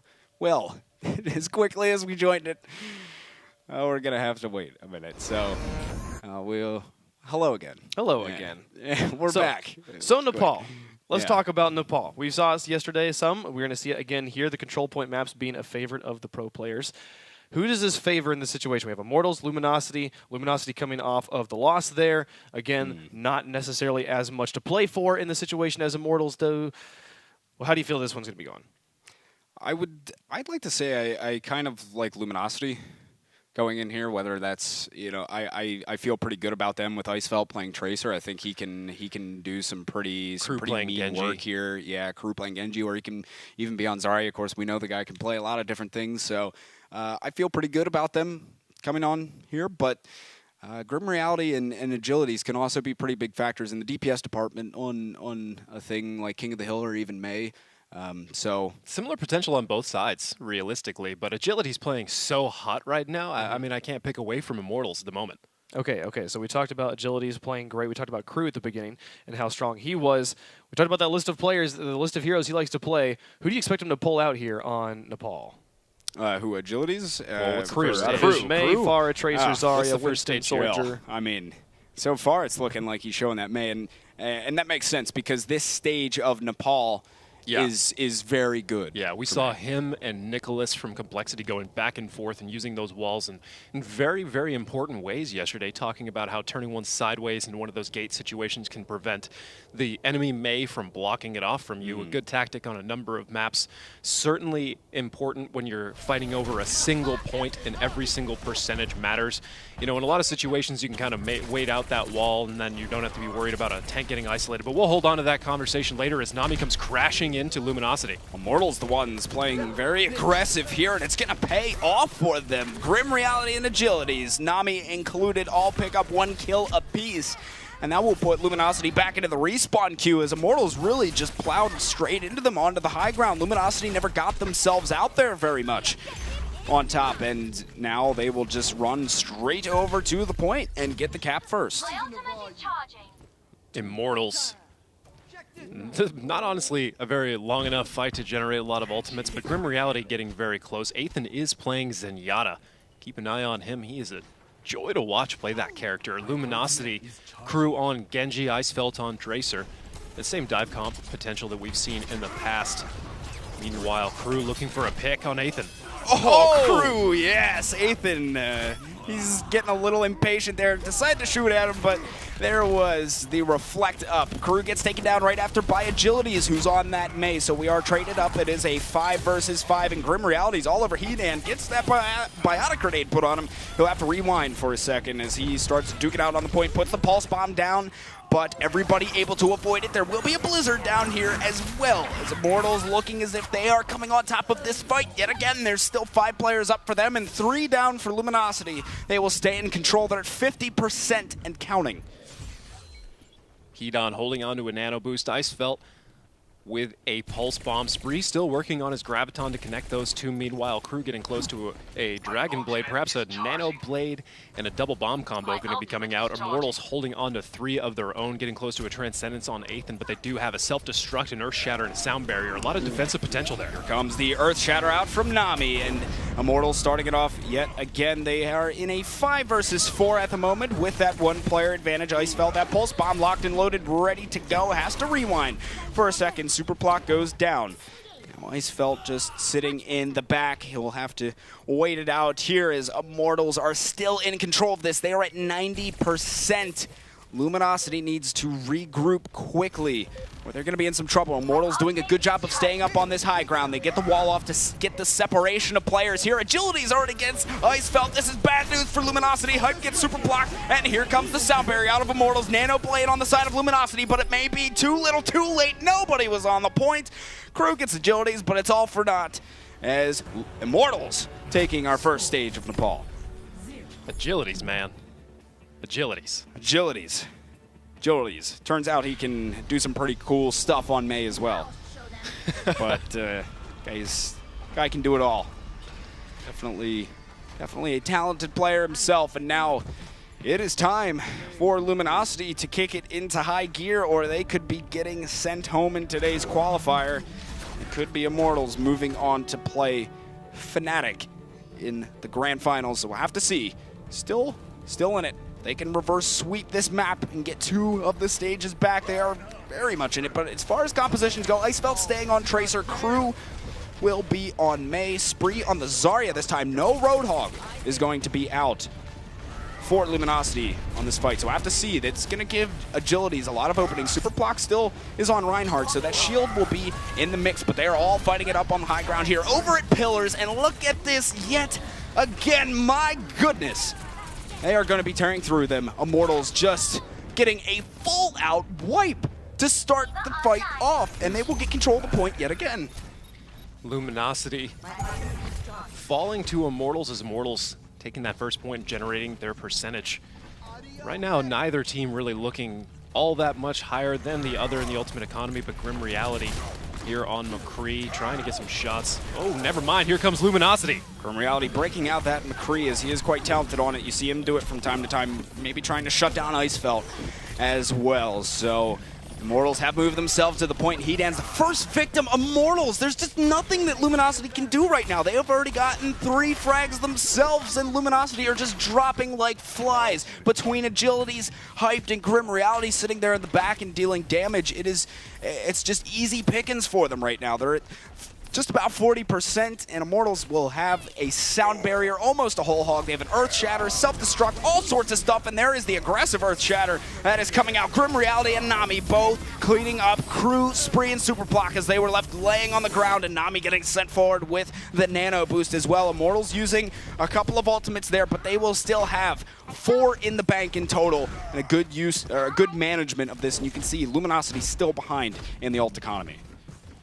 Luminosity holding on to a pulse bomb, an earth shatter, getting close to a nano boost. Meanwhile, Immortals with a self-destruct, a whole hog, a sound barrier, and a high noon.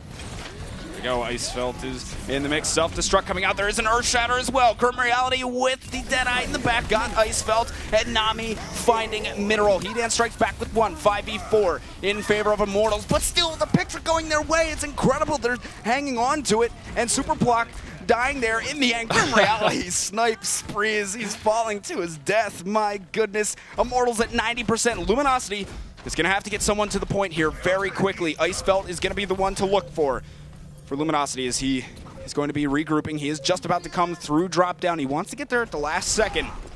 and give his team time to come and join him on the fight. Grim Reality shuts him down right away. The drop down Immortals up 2 picks already, 6 versus 4. Mineral striking back. Nami goes down, but Athan gets super blocked in the end. It is not looking good for Luminosity, as they really need to start finding frags now, or they are going to be sent home in the qualifier. They do have a lot of time down on this point, but Immortals players are just all over the place, and there's nothing that they're going to be able to do. Icefelt is on it for now, stalling, but Grim Reality shuts him down again, and Immortals will be moving on here. Very solid performance on Nepal.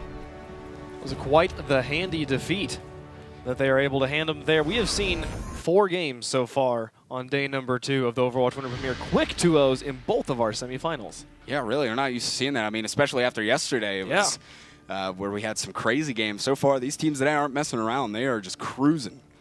Really a pleasure to see Agility's perform as well as he is today, especially after yesterday, that Gibraltar play that we were talking about. Absolutely. We'll just take another look here at Immortals as they continue just to wipe out Luminosity. Clean 2-0 win here for Immortals.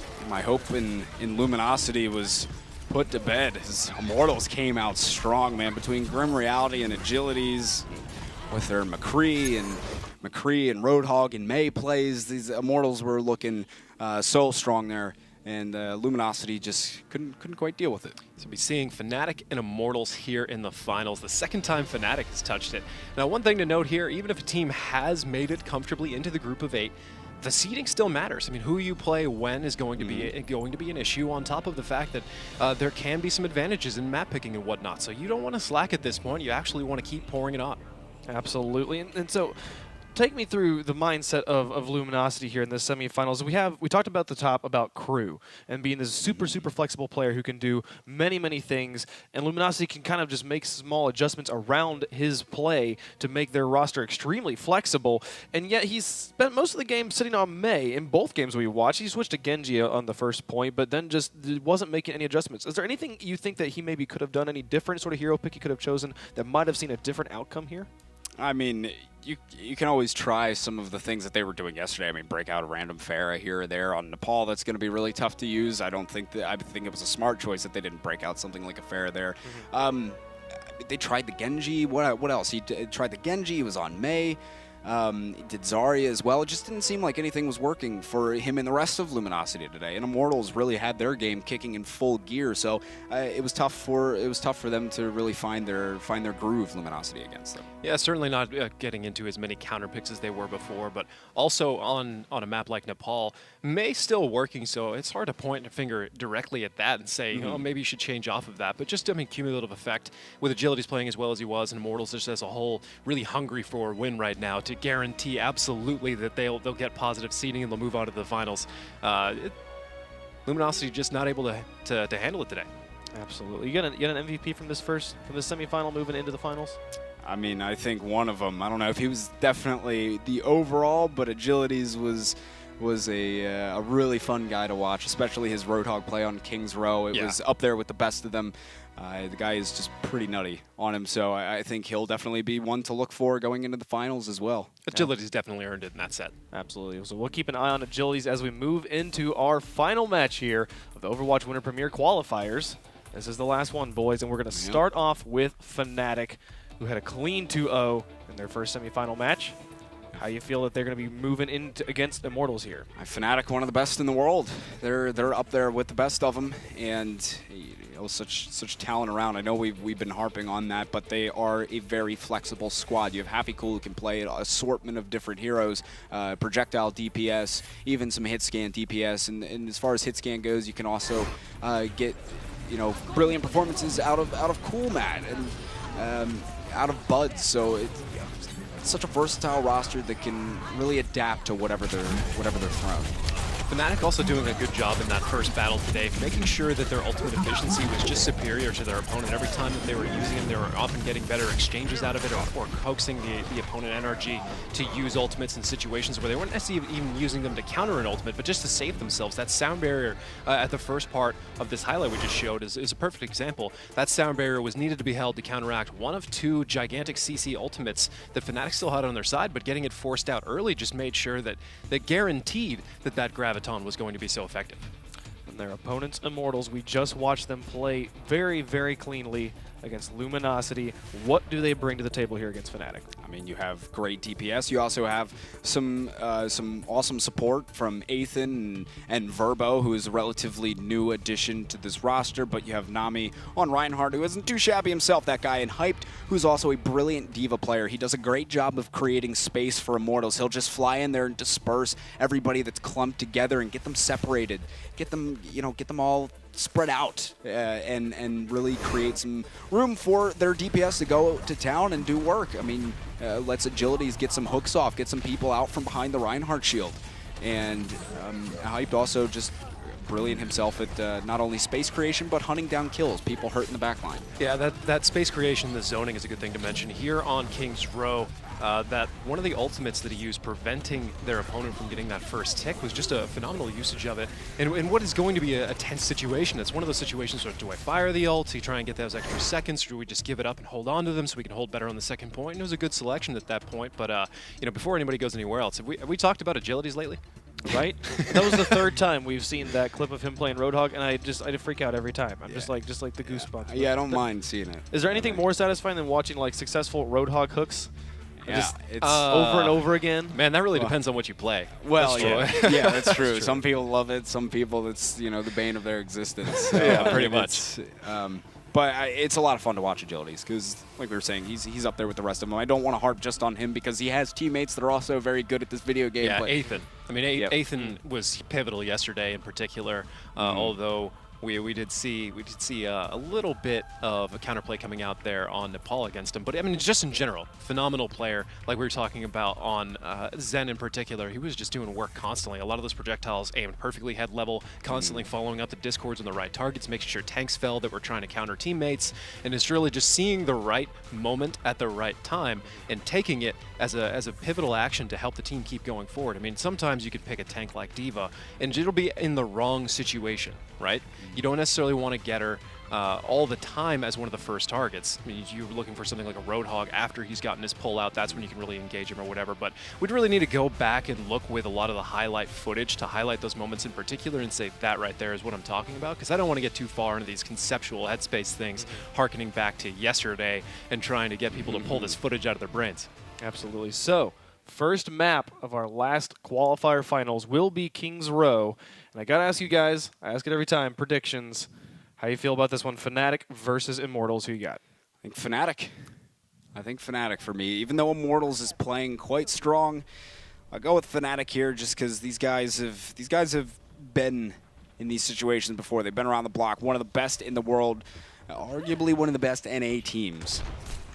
So I'm going to agree with you. I'm going to agree with you. Fnatic on this one. We saw them take on NGE, which had a lot of the dive potential on their team, and Fnatic was able to handle it quite well. Not necessarily that Immortals is locked into that. We've seen them play quite a variety of lineups over this tournament, but here on King's Row, wouldn't be surprised to see Immortals run the 4 tanks that they have locked in right now, especially, well, they're on defense, so it's already out. That's happening. Meanwhile, for Fnatic, wouldn't be surprised to see them run the dive comp that we've seen them run in the past, pointing out here. One of them looks like they might actually be doing with Vonathil. Now that's an interesting take to the whole King's Row Hanzo thing, because after that arrow is fired, he can switch to Lucio and get back in there faster than anyone else. Interesting little nuances to make it more efficient. Neat. Overall. So here comes Fnatic. This is the finals of the Overwatch Winter Premiere. Day 4 qualifier winner moves on to the group stage. They're guaranteed a spot. Nami going down right away here. Fnatic, this is the opening they want. This is what they want to work with. Immortals doing a good job. They're just backing, well, they were backing themselves up. Verbo going in by himself. That's a pretty crucial mistake, because if they could have just backed themselves up all as a unit and waited for that respawn to come through, they may have been able to speed boost onto the point and get things started, but they are just about to get it capped off, though. Some Immortals players are making it back on here. We should be seeing Verbo join them in just a second, so they are actually getting some picks back in their favor. They were able to get one so far. There is a nano boost onto Stoop as he just starts swinging away at guys. It's a 1-for-1 trade so far. Agility's going down. Happy Cool was able to take care of him, and Custa taken out of it as well. Immortals making it happen, though. Nami's got the nano boost. He's going forward. Grim Reality and Hyped are both going to pick up some here. Grim Reality 2 for himself at the end. Immortals hangs on. We've seen such great play out of Hype for the past 2 days. In particular, on this first point of King's Row, he's just been such a presence in a defensive manner here, causing teams to waste a lot of time to get around him on D.Va. Even with a Biotic, he got D-Maxed, came back rather quickly. And an Earth Shatter from the side. He was hiding around the corner. Here we go. The bubble's going to be worn down on him. There was a sound barrier out for Fnatic, but Nami's just swinging away. He's duking it out. Reinhardt v. Reinhardt. Stoop gets the better of him, though, in the end. The 1v1 inside a hotel. There's a Graviton as well, allowing Mortals to get 4 kills in total for them. It's only Happy Cool and Buds left alive, and Happy Cool is out of his suit for now. He gets hooked in. They're not finishing him off, though. Look at this. Good job of getting the staggers. That's what you like to see from Immortals. There was no need to directly kill him at that time. Make him wait a few more seconds. And now Immortals looking as if they are mounting a pretty good defense here. Immortals holding on to 2 ultimates on their side, a sound barrier and a whole hog. We'll have to get back to that. Fnatic coming in for another assault. Here we go. There is a Graviton Surge down there. Oh, there's the mech bomb sitting in right behind them. But there it is, baby. Look out, Loretta. 3 kills for Happy Cool. Make that 4. He is single-handedly taking this point for Fnatic along with that Graviton. But those 2 working in tandem have allowed Fnatic to work their way in. They will get the cap finally. There was nothing Immortals can do, and they will press this cart on forward. Meanwhile, Hyped holding on to his own self-destruct. Nano boost for Ethan. Not much else. Well, getting close to an Earth Shatter for Nami on the side of Immortals. Meanwhile, Fnatic holding on to a Nano boost. Their own Earth Shatter. Getting close to a whole hog, but man, Hoffy's self-destruct there. That's something else. That is a big-time play, as Immortals were starting to get a pretty good defense going there, and here comes a self-destruct to come in and counter. There was an Earth Shatter. The shield was still up, though, so nobody's going to go down. Oh, the counter Earth Shatter, both of them whiffing on him, and Nami charges in. He has the Nano boost on himself, but unable to find much of anything, and he'll just back off for now, regroup with Immortals. Both teams 6 players strong, so they're going to regroup, but some of the Immortals players are pressed ahead quite a bit. Coolmat eventually goes down to Grim Reality. Get this started. Here is the Graviton Surge as well as he backs around on this other side. Hyped is out of his suit. He's trying to just shoot as a little baby D.Va, but there's not a whole lot that he can do. He does get back inside of his mech, and Nami charges through to take care of Butts. The sound barrier in for Fnatic. That is a huge Earth Shatter for Nami. He did get finished off, but Agilities, Stoop, and Happy Cool all getting some. The fight continues here as Fnatic is trying to win this one out as they just continue to go forward. Happy Cool got that Nano boost, and he is doing work. 3 for Happy Cool yet again to help Fnatic win that fight. 2 minutes and 20 for them to hit the next checkpoint. Just like before, Fnatic getting much more out of their ultimates than Immortals in this situation. Immortals using that self-destruct on Hyped, getting locked or falling underneath the bridge, not even getting any kills with it. Meanwhile, they have a full stack with a Graviton and a pretty great Earth Shatter as well. Combining those would have been much better. Oh, there's going to be a self-destruct sitting on top of all of them yet again. Happy Cool getting another 3 kills with the self-destruct. This guy is on point right now with the self-destructs and hunting players down. Another 3, helping Fnatic get this next checkpoint. This guy is a monster. The coordination there is so good between CoolMat69 and the placement of the self-destruct out of Happy Cool is spot on. You said it, Hoffy's self-destructs back to back.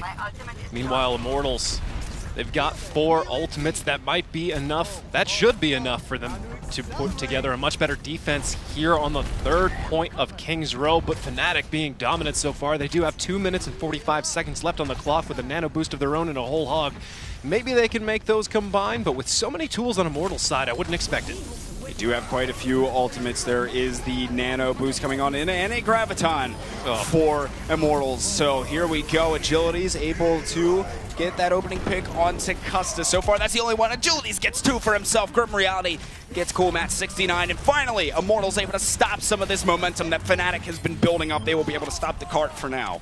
But Fnatic looking to come back. When they do come into this fight, they will have an Earth Shatter as well as the sound barrier. We've seen a number of single ults land on the Anas of each team, or a variety of teams throughout this tournament, and that's always going to be worth it in the press situations where there's a team fight coming out. The heal potential of Ana is just nothing to scoff at. Goes the sound barrier in for Fnatic. There was an Earth Shatter from Stoop, and he's going to be swinging away at agility. 3 in favor of Fnatic so far. 6v3 fight as they continue to press forward, getting ejected from his suit there was hyped, and he is quickly dispatched of by HappyCool. So Fnatic really playing aggressive here, trying to block them out of spawn if they can. There are some ultimates coming up on the side of Fnatic, and Grim Reality is bringing out that Bastion yet again, as we saw him do before. Keep an eye on him as he'll start to fire away onto all the players on the payload, and he's got HappyCool to deal with there as well. Here comes the Graviton yet again as Coolmat's able to get it off. He goes down to Grim Reality as he's inside of it. Another mech bomb comes in through from HappyCool, and it allows Fnatic to press the rest of the card forward,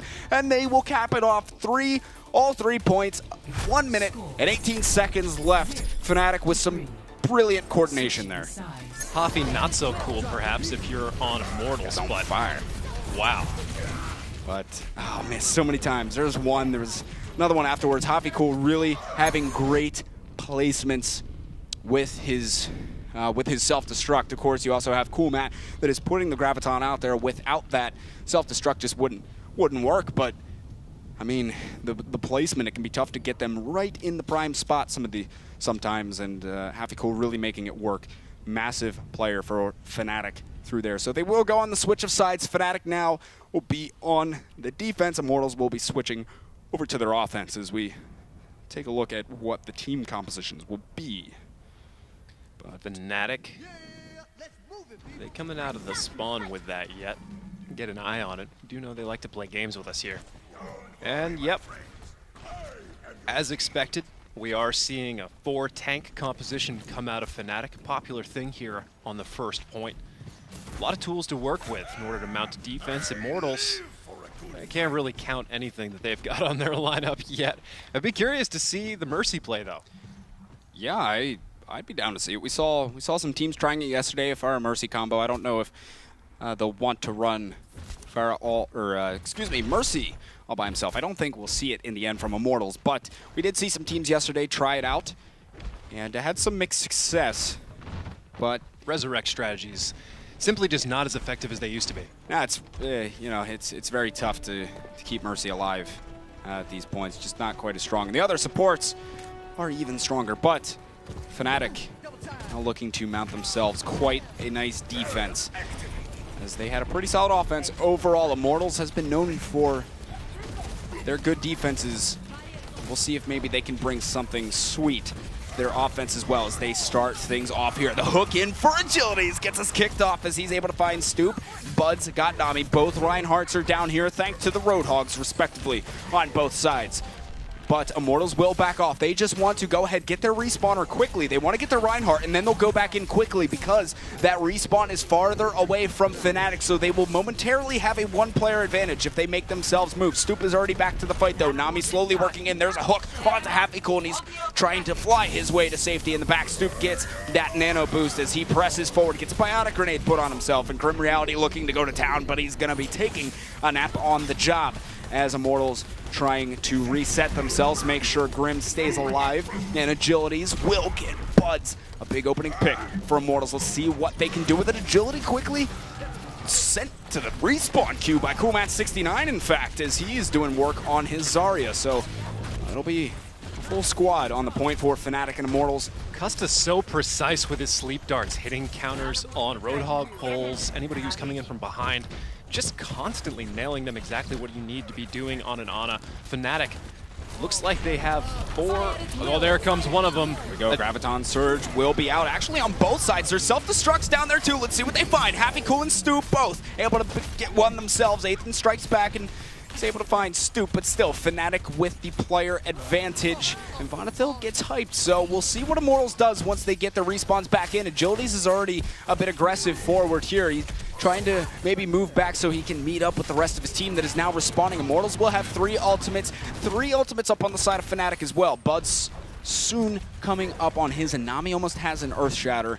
We almost have a self-destruct as well. So Immortals will have a decent bit to work with, and they should be getting some in the middle of this fight, so they will be speed boosting around. Here comes the sound barrier out on both sides, and the nano boost will be given to Stoop, and he's gonna charge Nami right into the wall, use the Earth Shadow, but the shield was still up, so he won't find all that much with it. Buds goes down, Nami will fall as well. It's a 1-for-1 trade, make that 2, as Vonethil falls as well. Self-destruct high in the sky. Hype is able to get stooped with that one, so now it's gonna be Cool Matt just completely melting Verbo, and Cool Matt is caught behind enemy lines here. He's got, he is quite hurt at the moment. Use that shield at the perfect timing, but he is in quite deep at the moment, as they know he's there too. Agility's trying to hunt him down. He's hanging on by the skin of his teeth as they're still going through. There it is, finishing off Cool Matt, and the self-destruct flies across. Grim Reality will take all that free charge, all the free charge he can get. And now Immortals wants to come back in, as they did get that pick on the Cool Matt, so they want to start moving themselves on through. They don't have a lot of time to work with Immortals. 50 seconds remaining. As Grim Reality getting pulled in. He needs to be careful. Could be going down very shortly. Sitting at 200 some health. He will use the Graviton Surge, and Nami gets charged through by the enemy Reinhardt. They both nano boosted. Using the Earth Shatter, he wanted to keep himself alive. Does take down Stoop. And now Immortals may finally have themselves a bit of a push here onto this first point. They'll have 2 ticks on the point. And it looks as though with about 20 some seconds left, they will be able to get it. Vonethil, excuse me, trying to come back in. Not the case. Now 2 minutes 50 for Immortals to get to the next checkpoint. That situation with Cool Matt in the back, having 2 people come after him, one of the only situations perhaps where resetting and dying quickly is not the best thing you want to do. He's basically pulling off 2 people for 1. Meanwhile, the rest of Immortals not able to put as many people as they needed onto the point to create that cap pressure. They ended up getting it anyways, but just a little interesting thing there to point out. Fnatic with a few little finesse points here and there. That Vonethil Sonic Arrow to begin with, but we'll talk about that perhaps a little bit later. Immortals pushing around this corner on a Fnatic. Comes the whole hog out, will send bodies flying into the sky. Immortals still pushing that card for free. The self-destruct in, Happy Cool gets one. The Earth Shatter from Stoop will find absolutely nothing, as Grim Reality is just melting people. Custa amongst those, and Stoop eventually finished off. Grim Reality for a 3rd one yet. Agilities is chasing enemy Lucio here, who's so hurt finally. Oh, finished him off, and we see a pause right towards the end there, which is a little disappointing, but they will continue on. Custa disconnecting. Yeah, just a little bit of DC there. We'll get him back in here so we can have a fair match, but holy cow. First half, Happy Cool and Cool Matt. Oh my goodness. That was some of the most beautiful D.Va ults I've ever seen. They did it consistently too, which is the brilliant thing. I mean, getting the Graviton in and Happy Cool with just perfect placement, sitting right in the middle of all those guys. There's just nothing you can do.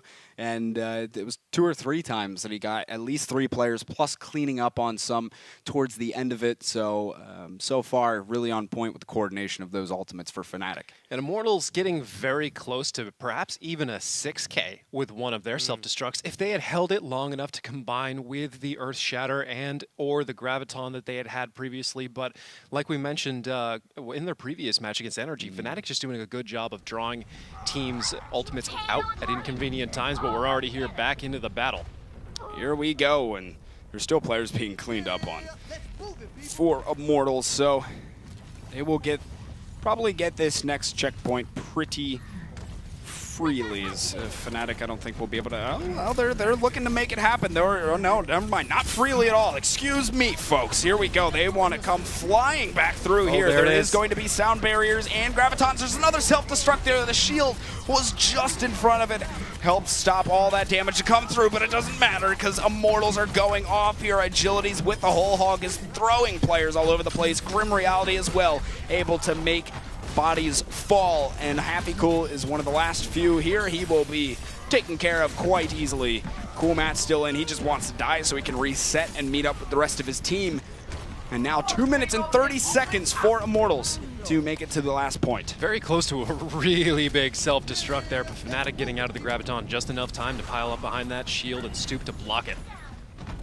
Now Agility is hiding out, looking for that hook opportunity. You also have Hyped up top, who is just raining down on these guys, being a nuisance up there and just dishing out damage. There will be a Graviton out yet again, and here comes the self-destruct for, oh, look at this. No, not able to really get all that much with it. Agilities and Nami both get some. That's 4 out of it for Fnatic here. Agilities is still doing work. I believe he got 2 inside of that last fight. They're trying to keep their Reinhardt alive. Nami, who was quite hurt, and they do finish him off.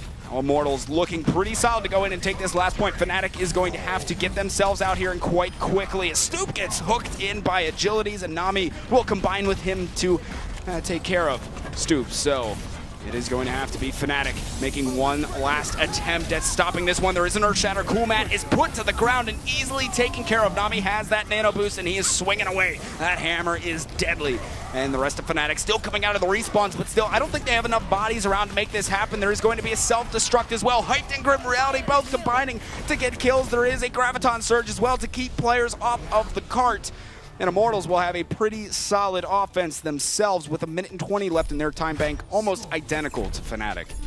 Yep, just a 2-second difference between the two. Grim Reality with some very important Gravitons in this battle. This is the one that almost converted into a self-destruct. You see how close that was to dividing the shield and actually exploding on the inside, but Fnatic getting out just enough time. Agilities, though, following up with a whole hog, and eventually Immortals taking that point regardless. Grim Reality's really been playing quite well himself here on Zarya. Throughout this map, he's been shredding guys when he's charged up. He's been doing quite a solid deal for Immortals. But a lot of DPS on Zarya. Yeah. Oh yes. As I'm sure many of you are aware, you can seriously shred through some people. But it is Immortals on the defensive side here first, and Fnatic will be taking their hand to the offensive side. And so far we see on the defense, Immortals are going to be sticking to that quad tank setup. Fnatic so far are showing a quad tank setup on their end. We'll see if they stick with it, but I would imagine they probably will. But of course anything can happen. We haven't seen really the dive comp out of them yet today, which they had been doing over some previous days. But here we see Buds lining up for the Sonic Arrow in the beginning. We called out Vonethil for doing this for his team, but there's no harm in Hanzo just putting out a Sonic Arrow to get a little bit of vision around the corner. He will now switch to Roadhog and come back into the fight. Here we go, Fnatic with only a minute now. Need to try and grab this first point if they can. Maybe a little bit of a cart pushing through the streets as well. The hook in from Agilities, getting the opening pick on Vonethil. Yet again, this guy is coming up with huge plays to start things off for Immortals. Fnatic isn't going to be able to do all that much until he comes back into the fight. So for now, they're going to be content to just wait for him to come out of that respawn queue. And Immortals will stand on the point. Another hook in. It's half equal this time, so he will be taken out of his suit nonetheless. Maybe able to clean up onto him as all of Fnatic is just hanging out around the statue for the time being. 30 seconds left on the clock for them. Half equal getting finished off as he was outside of his suit. And Fnatic is in a little bit of trouble here as they have to regroup for one last push. They're going to have 15 seconds. They're going to have to make it work. But with a nano boost on Custa and getting very close to an Earth Shatter on Stoop, and a Graviton, they might be able to get it done here. Fnatic coming in hot. Nami has an Earth Shatter as well. Nami goes down. Stoop is trying to get himself back up, and Nami uses Earth Shatter. 2 picks now for Immortals. Make that 3 as Agility's using the whole hog. The D.Va's eating up a lot of it, but still Agility's able to do work. That's 3 for Agility's here as Immortals making their last stand on this point. Grim Reality takes down Vonethil. There is a self-destruct down onto the point, but it won't do all that much as Immortals now are standing strong. Fnatic needs to get someone through there right now.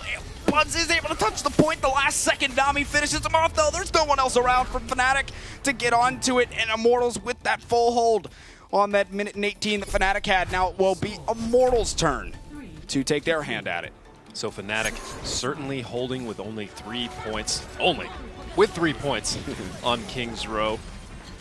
Immortals going to have 1 minute and 20 seconds to capture that first point and take the first map. Otherwise, it will result in a draw. We'll just push into our second map. We'll have to see.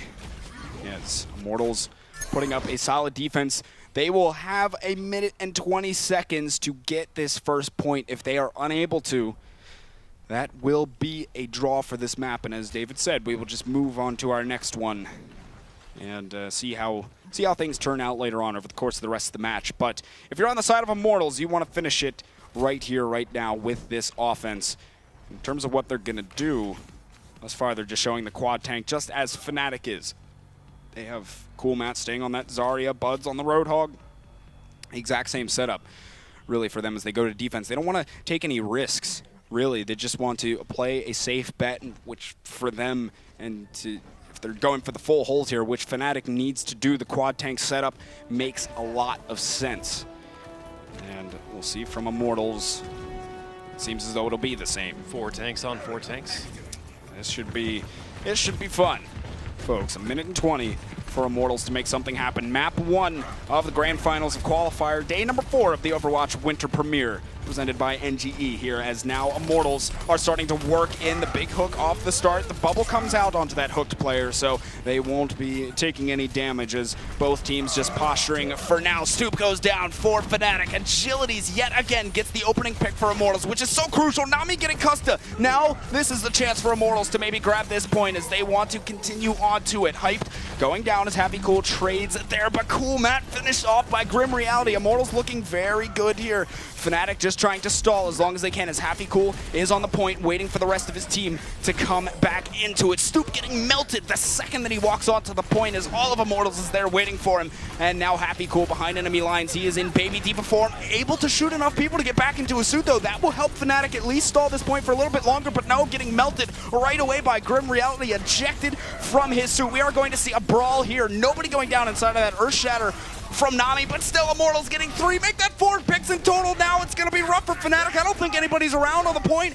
to be able to get it, and look at that. Immortals getting it with 8.6 seconds left. They will take map number 1, 4-3. Oh my goodness, they came down to the very wire, and Immortals is able to pull it off there in the end. It looked to me like Agilities was maybe the biggest part of that push too. So many opening picks. I mean, they're on the last push, getting the hook onto Stoop right away and starting that one off. It was big for Immortals time and time again, getting so many opening picks. But's wasting a lot of time on Tracer though, dancing around on that point. Immortals just not able to swat that fly for quite a long time, probably 15-20 seconds or so. Absolutely. We'll take another look at that winning moment from Immortals as they're able to take it here on King's Row. Impressive stuff. I like seeing at the end Agility just kind of doing the helicopter move in celebration. That's a big map win for Immortals here, taking a 1-0 lead on Fnatic. I mean, that's exactly how you want to start off these finals. Is everybody here buying for a piece of the pie to get through to the group stage? So moving into the next map, that'll probably be Fnatic's pick, if I understand correctly. So I'm gonna guess that's gonna be Nepal. Should see some interesting play going back and forth between these two teams. There are players on both sides that can play fast, play Tracer, play Genji. Perhaps we'll see a little bit more of that. We saw a lot of the 4 tank on 4 tank here on King's Row, so would certainly be interesting to mix it up. Absolutely. I hope they do, because it's interesting to watch the 4 tank meta, but it's also fun to watch people play all sorts of different strategies. Nepal is our second map. It is a best of 5 here in the finals, so they'll have to take this one and one more if Immortals wants to make the clean sweep. But I feel like, and if Fnatic's got anything to say about this, we're gonna be going a distance here. I would say it's certainly possible. We saw the distance being traveled yesterday in the complexity and luminosity game, so it's certainly possible. I mean, Fnatic isn't gonna back down easy. There's some feisty guys on this team, so I think they're gonna be putting up a pretty strong fight here against Immortals. Yeah, and one thing to note is that, I mean, luminosity went down 2-0, 0-2. Every which way you want to look at that to start that out, and then was able to bring it back and put it into a tense situation. And if we can get a repeat of yesterday, I think we'd all be happy. That was a great set to watch. Fnatic too. They've been having some pretty decent success on control point maps throughout the Winter Premiere. They've been getting some pretty big wins on the control point maps. So I think Nepal, which is what we're going to be going to here, I think they have a pretty good shot at this. They seem to have found their form on some of these control point maps. So we'll have to see as we head into it. Absolutely. Game number 2 set to get underway here at the Overwatch Winter Premiere. And I feel like the desk is favoring Luminosity right now, favoring Fnatic. Well, Immortals. Yeah, Immortals. But I want to take Fnatic on this map. Whether that be right or wrong, I'll take them. I'm feeling good about them. I think they'll get back into it. But Immortals have been playing very strong themselves, so we'll have to see. But this is map number 2. Immortals with the 1-0 lead. Oh, it's a sad missed basket there. Hey, happy day. We made one. But here we go. We will be seeing what the teams decide to bring out for the comps. As I would suspect a lot of quad tank All right, it seems as though Fnatic is quite comfortable with that themselves today. If anybody's playing Mei, we've seen a lot of that on Nepal the past few days, especially with Luminosity and Complexity, but neither of them in this match, so perhaps not. Both teams rolling out to the point here. Immortals, Ethan back on Zen here. Grim Reality on Tracer, both teams meeting here in the middle of Nepal. Fnatic starting to position more onto the point. Agilities do have that Mei.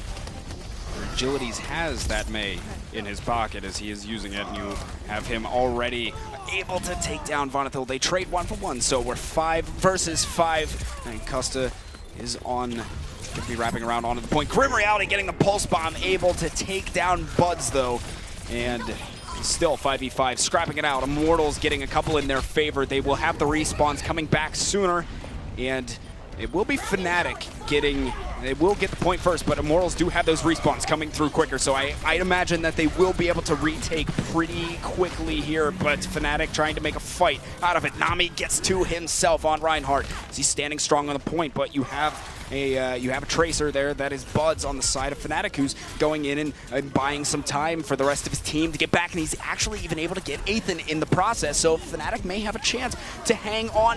Look at this, they've gotten 3. Nami gets Custa, but that's about it. Immortals uses the sound barrier. There's not a whole lot of people to get some value out of it, and now they are going to have to back off. Fnatic doing a good job of holding on there. Buds getting back to the point, stalling, and they will be at 40% and keep ticking on up. Different schools of thought of high ground and position versus just getting the percentage points first. Fnatic making both work in their favor here as they got the position after getting the percentage points, stalling it out just long enough for them to come back, and believe it or not, they're up to 52% already. There we go. There is a self-destruct coming through. Not able to get anything with that, just zoning them out for now. Grim Reality's got the pulse bomb in hand as he is getting all over the supports here, trying to cause as much chaos as he can. Does get the pulse bomb, takes down Stoop. Grim Reality will be standing himself on the point. The snipe from Agilities. Custa was just sitting there, some low-hanging fruit, and he will be taken quite easily. The sound barrier comes out for Fnatic to try and negate this blizzard, but Agilities picks up Vonethil nonetheless. It doesn't matter, and he's just sniping heads here. Gets Cool Matt with one shot, trying to get the freeze onto him, may be able to get the pick, but he is quite hurt, so has to go inside of Ice Block, and Fnatic now doing work as Bud's able to get 2. Happy Cool getting to himself. Happy Cool with a 3rd one here, still being an impact for Fnatic. They will stay on the point. Immortals just can't quite get the cap yet, and it's at 95% for Fnatic. Immortals need to get someone onto it quickly. Agility's making the switch over to Sombra. Will anybody be there? No, they couldn't get onto it quite quick enough. Hyped was there, couldn't step on it. Fnatic will go up 1-0 on Nepal. A flawless performance here on the first stage. We've seen a lot of the basketball shots. Hey, look at that one. Oh. In the back, Custa. Hey! Oh! Look at that boy. He can hoop. Well, here we go. Fnatic. Just a little light break there. Pretty much, you know, honestly, in the beginning of every one of these matches, for the most part, I can hear it in my headphones, just in the background. Somebody always syncs it. I mean, they're pros. Yeah, right? These guys, some of these guys have the pixel perfect alignment to hit that shot. They got the screenshots up that guy found in the right monitor. Yeah, right. Just like, I'm under pressure, man, just in case they see, I got to make sure I drain it. Well, Fnatic, that basket from Custa maybe helped them out towards that first round win. Who knows? But they will be leading 1-0 on Nepal as we head into the next stage. And both teams vying for this high ground over here, over at the Pillars, is common strategy. You see Grim Reality now switching over to the McCree that we said may be something that he pulls out at some point. Buds goes down off the start for Fnatic. Stoop as well. So Immortals already looking good as they're in a 6v4 fight. Agilities was able to get Stoop, and Nami's in pretty deep right now, eventually being taken down, but still Immortals in the heavy player advantage for now. I don't think Fnatic's going to be able to do anything about that. And Immortals will get the first cap. Immortals getting close to a Deadeye on Grim Reality. Agilities not too far away from a whole hog. Nami as well with an Earth Shatter. Ethan his own Nano Boost. Meanwhile, for Fnatic, 70% on Custa's Nano Boost, 77% on Stoop's Earth Shatter, but not much else actually hold that. 70% on a Graviton for Cool Matt. Expect one at least of those coming out in this next fight. Will be a Deadeye in the back. Grim Reality waiting for Stoop to charge through, and he was easily able to find him as he was up against the wall with the Biotic Grenade on himself. 3 down for Fnatic, make it 4 and 5. As Cool Matt is the last one up, and Hyped is able to clean him up. That is a complete team wipe for Immortals, looking much stronger on this second stage of Nepal. Immortals now holding on to 3. They will have a self-destructive nano boost and a whole hog. Meanwhile, Fnatic only with a nano boost, not too far away from that Graviton we mentioned before, and an Earth Shatter. Both teams actually going to be coming into this fight with 3. Fnatic has a lot of the pieces they need to make this work. They are pressing here on the side of Nepal. Both teams working that shield game, but there comes the self-destruct. Here comes the nano boost into the whole hog onto Agilities. That's 2 so far for him. Hyped is able to get Stoop and the hook as well. He was finished off before he went down. Another team wipe coming out from Immortals. They are looking so much better here. So coordinated and good ultimate management. Fnatic have to find their footing, or it could be going to a third stage. 80% and counting for Immortals. We might be looking at another flawless here as Immortals trying to stop Fnatic. Fnatic coming around from a cheeky angle. Looks like, nope.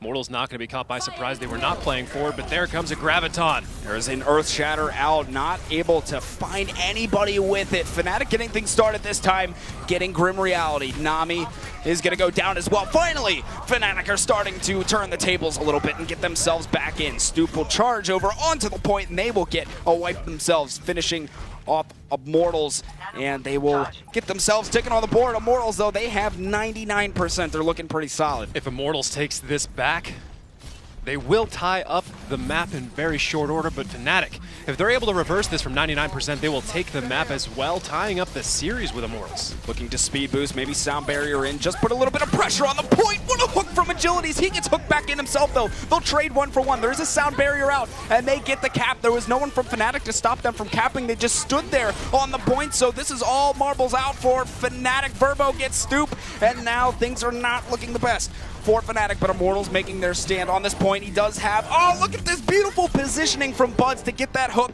and put Nami down into the pit, and Grim Reality is doing work on the point. He's got 2 himself. Cool Matt 69 and Buds both going down here as he wants to finish off Happy Cool, who is trying to stall as long as he can. There's a self-destruct on the point. 1 will come back out from him, but no! Look at that. No one standing on it, zoning out with the self-destructs, and we are all tied up at 1-1 on the ball. Here we see in the replay, Grim Reality working that McCree, fanning the hammer directly into that tank bundle. All those shots are going to hit. It's all going to do damage. No need to worry there. Grim Reality, we are waiting for that switch to happen over to McCree. He does like to do it quite a bit on that stage of Nepal. Maybe he will stick on it here as well. Can be quite the deadly McCree. It's something that Immortals like to do a lot. Him and Nami also have some pretty great coordination with flashbang into Earth Shatter as well over the enemy Reinhardt shield. We haven't seen a whole lot of it yet, but maybe something to look for going into this. So we're tied up 1-1. If Immortals take this round, they will take a 2-0 map lead in this qualifier number 4. There's a big biotic grenade that is going to land onto the players of Immortals, and Nami is quite hurting back. Agility's getting that hook in onto Happy Cool, doing a solid portion of damage, and already 2 players down from Immortals, though. Not looking good. Buds gets 2 himself. He'll be able to get 2. Yes, Cool Matt and Vonethil both getting some, and Agilities will go and reset himself to meet up with the rest of his team, and Fnatic getting first blood here. Either team that takes this stage will take the map. Fnatic needs it to tie up the series. If Immortals takes it, they will be at match point, forcing an awkward position for Fnatic. Immortals starting to regroup here. They will be trying to assault through the room. One of the popular angles here is Fnatic standing on point. They will begin to defend. A bit of a shield game. Pull coming out on Nami. Hype trying to get into the back line. And here we go. Grim Reality will be sitting back here, just hammering away with his Peacemaker, and the Nano Boost did come out onto Stoop. Didn't really do all that much with it. There is a Graviton Surge out onto the players of Immortals. Hyped actually gets Cool Matt in the middle of that, though, despite the Graviton coming from the side of Fnatic, and Happy Cool will be slept over there on the side, and Grim is just trying to find a pick if he could get one, and getting Buds right there. I think he may have shut him down. Yes, he did in the middle of his whole hog and then finishes him off at the end of it. Beautiful plays from Grim Reality. 2 players did go down for Immortals, but Grim Reality struck back with a couple of his own. It is 4v4 at the moment as Stoop is just hammering away, getting hyped outside of his suit, and Immortals really looking to get something for the point here. They don't have the players around, but Fnatic is sitting at just about 70% on percentage points here, and that's going to keep on ticking up. Immortals got to make it happen. Immortals with a Deadeye, a Sound Barrier, a whole hog, and not too far away from an Earth Shatter. Meanwhile, Fnatic with a Nano Boost. And really, that's it. Stoop pretty far away from an Earth Shatter. He's going to have to get into the mix, swing that hammer around if he wants to make that impact. Grim Reality looking for that Deadeye, not finding his angles he's looking for. Perhaps the D.Va will still waiting on it. He's not going to fire it. The projection shield, trying to defense matrix lasting way too long, and a Sound Barrier coming out for Immortals. Trying to get Happy Cool out of that suit, and Agilities gets us started. He's able to take down Cool Matt, and Stoop responding, getting his enemy Reinhardt Nami. So we're tied up 4 versus 4 fight. That's how you say it. 4 versus 4 fight on the point, and Immortals struggling to get it finally in the last second. They do get the cap on it, but Fnatic is at 99% agility. Will pop Happy Cool in the facers. He gets a 3K and combines to kill Cool Matt there at the end. Immortals hanging on for dear life. They're going to be ticking up. Fnatic just needs to win one more team fight, and they will take Nepal and tie this up at 1. Right now, Immortals with a Nano Boost, not too far away from a Deadeye. They already have an Earth Shatter, a whole hog on the way, self-destruct on the way, which will be gigantic if they need to zone to hold on to this point. Just put it in the middle and everybody's got to move. Meanwhile, Fnatic working on their own self-destruct, a whole hog. Other than that, they're pretty dry in the bank, low on the assets they need to make this push, but they've been in dire straits before. They can come back. Nami looking for a good Earth Shatter. He's going to pull. Where we go. Self-destruct down here will zone the players from Immortals off of the point. There was an Earth Shatter ready. Nami even saw him put his shield up. That's upsetting if you're on the side of Immortals missing out on an Earth Shatter like that. But still, they're in the fight, though they did lose Nami, and they are able to even things up as they take down Bud. So it is 5 versus 5. Hype goes down to Happy Cool, though, and the Sound Barrier comes out for Fnatic. Charged up Whole Hog here as Agilities is laying in the pain, though he got slept in the middle of it, gets the hook and takes down Custa, and there is Grim Reality for a Deadeye, but Stoop will use that whole Earth Shatter to try and take him down. In the end, he couldn't do it himself. Cool Matt was able to clean up on it, though, as he takes Verbo and Grim Reality. There is a Graviton Surge for Fnatic. Not many players around to necessarily directly follow up, but Ethan and Agility's both taken down. Immortals needs to hold on to the point here. Nami's going to go down. There's no one else from Immortals here, and Fnatic will get back control of the point, but Immortals trying to make their last stand and get back over to it as Grim Reality is on the point, just delaying, trying to buy a little bit of time for his teammates, and he's done a good job of it thus far, but Buds is able to finish him off, and there's no one there for Immortals, and Fnatic will be able to even the series up at 1. Very close series. Very close games all the way around. Went to round 3, and it looked for a moment there like Immortals was going to be able to finish it off. But Fnatic comes up strong and ties up the series at 1 game apiece. Yeah, Fnatic looking a little more comfortable maybe on the control points. Cool Matt really doing some good stuff, and even Bud's having his moment on Tracer. So they're looking a little more solid. There, we'll have to see what kind of. I'm still catching my breath a little bit, but not seeing a lot of the variability in lineups until the end there. Bud's breaking out the Tracer to kind of put on that last second pressure, get back to the point a little bit faster. But certainly just a lot of 4 tanks on either side right now. Yeah, absolutely. And we'll take another look at Agilities and some of the plays he was making here on the side of Immortals. Important plays from him, but they're not quite able to pull off the win. Agility still has been big for Immortals and has really had them in some, brought them as far as they've come. And that's what I'm trying to get out of my mouth. He's been a big part of that. So I suspect him to continue playing just as strong. And it's anybody's game. We're tied up 1-1. It's a best of 5. Plenty of Overwatch to come.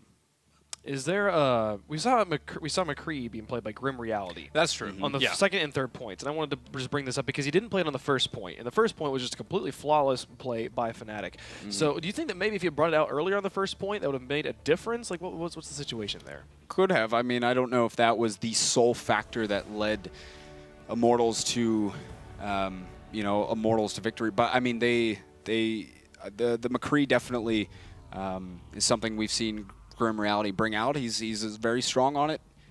Maybe we'll see a little bit more as we move forward as well. With so many tanks to work around and so much mass on the enemy team, the flashbang can pay out quite a bit, stalling a number of people and letting that damage add up. In particular, the pull from a Roadhog followed by a flashbang can be enough of a disable to take down a Reinhardt shield long enough. Perhaps if you walk up to the Reinhardt and throw the flashbang directly over it, that can take the shield down, getting the pull. And with the Reinhardt part of it, the shield game, as we've been referring it to, being such a big deal, that pick makes a lot of sense. Plus, you can just fan the hammer into a group. It's not targeted damage, but it adds up pretty quickly. So we'll be moving on to Route 66 for map number 3. We're all tied up at 1 apiece, so any predictions at this point is very much on the line. It's a best of 3, basically. Both teams looking pretty good here in the final. I'd expect to see a little bit of dive coming out of this one. Yeah, it's Route 66. Yeah, I hope so. I mean, these guys have all been running with the quad tank. I like to see them mix up a little bit. They're so good with characters like Tracer and Genji that it's I want to see them play it. Well, we'll see what they bring to the table. It looks like the defense of Fnatic is going to be that quad tank, and Immortals they're showing us quad tanks so far. Maybe they will switch over to something else. But with most teams on offense, that's meant that that's not what they're going to run so far. But hey, Nami's got the Nami's on the Winston. There's a Winston. Agilities is on the hog. Come on, boys, give me a dive comp. Give me something spicy to work with. Fnatic, as we said though, they're rolling with their standard setup. This has been pretty strong for them today, quad tank. So I'm not too surprised that they haven't decided to change things up, but.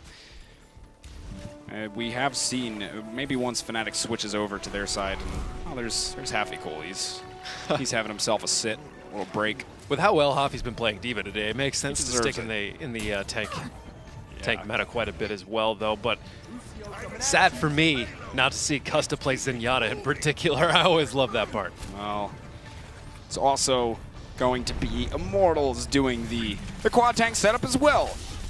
So we'll see quad tank versus quad tank. I think we are mirror matched across the board, so we'll see how each team's quad tank goes up against each other. As Agility's looking for his hook opportunity. He's on the low ground. He's not going to be able to snag up anything off of that first hook, and Nami's just trying to jump up and get some swings in there. Oh, there's a big hook onto Stoop, and they will deal some damage into that poor man, but he gets healed up quite quickly. So back there was Buds, and in fact, he took quite a bit of damage from Agility. So far, it's just been a big poke game, and Immortals have been pressing that card on forward. Stoop is finally the first victim here. Hype picking up too. Look at this. Hype yet again just going on in, taking down Buds and Stoop, and the rest of the Immortals players are going to clean house on these guys, as Coolmat's the last one left on the cart.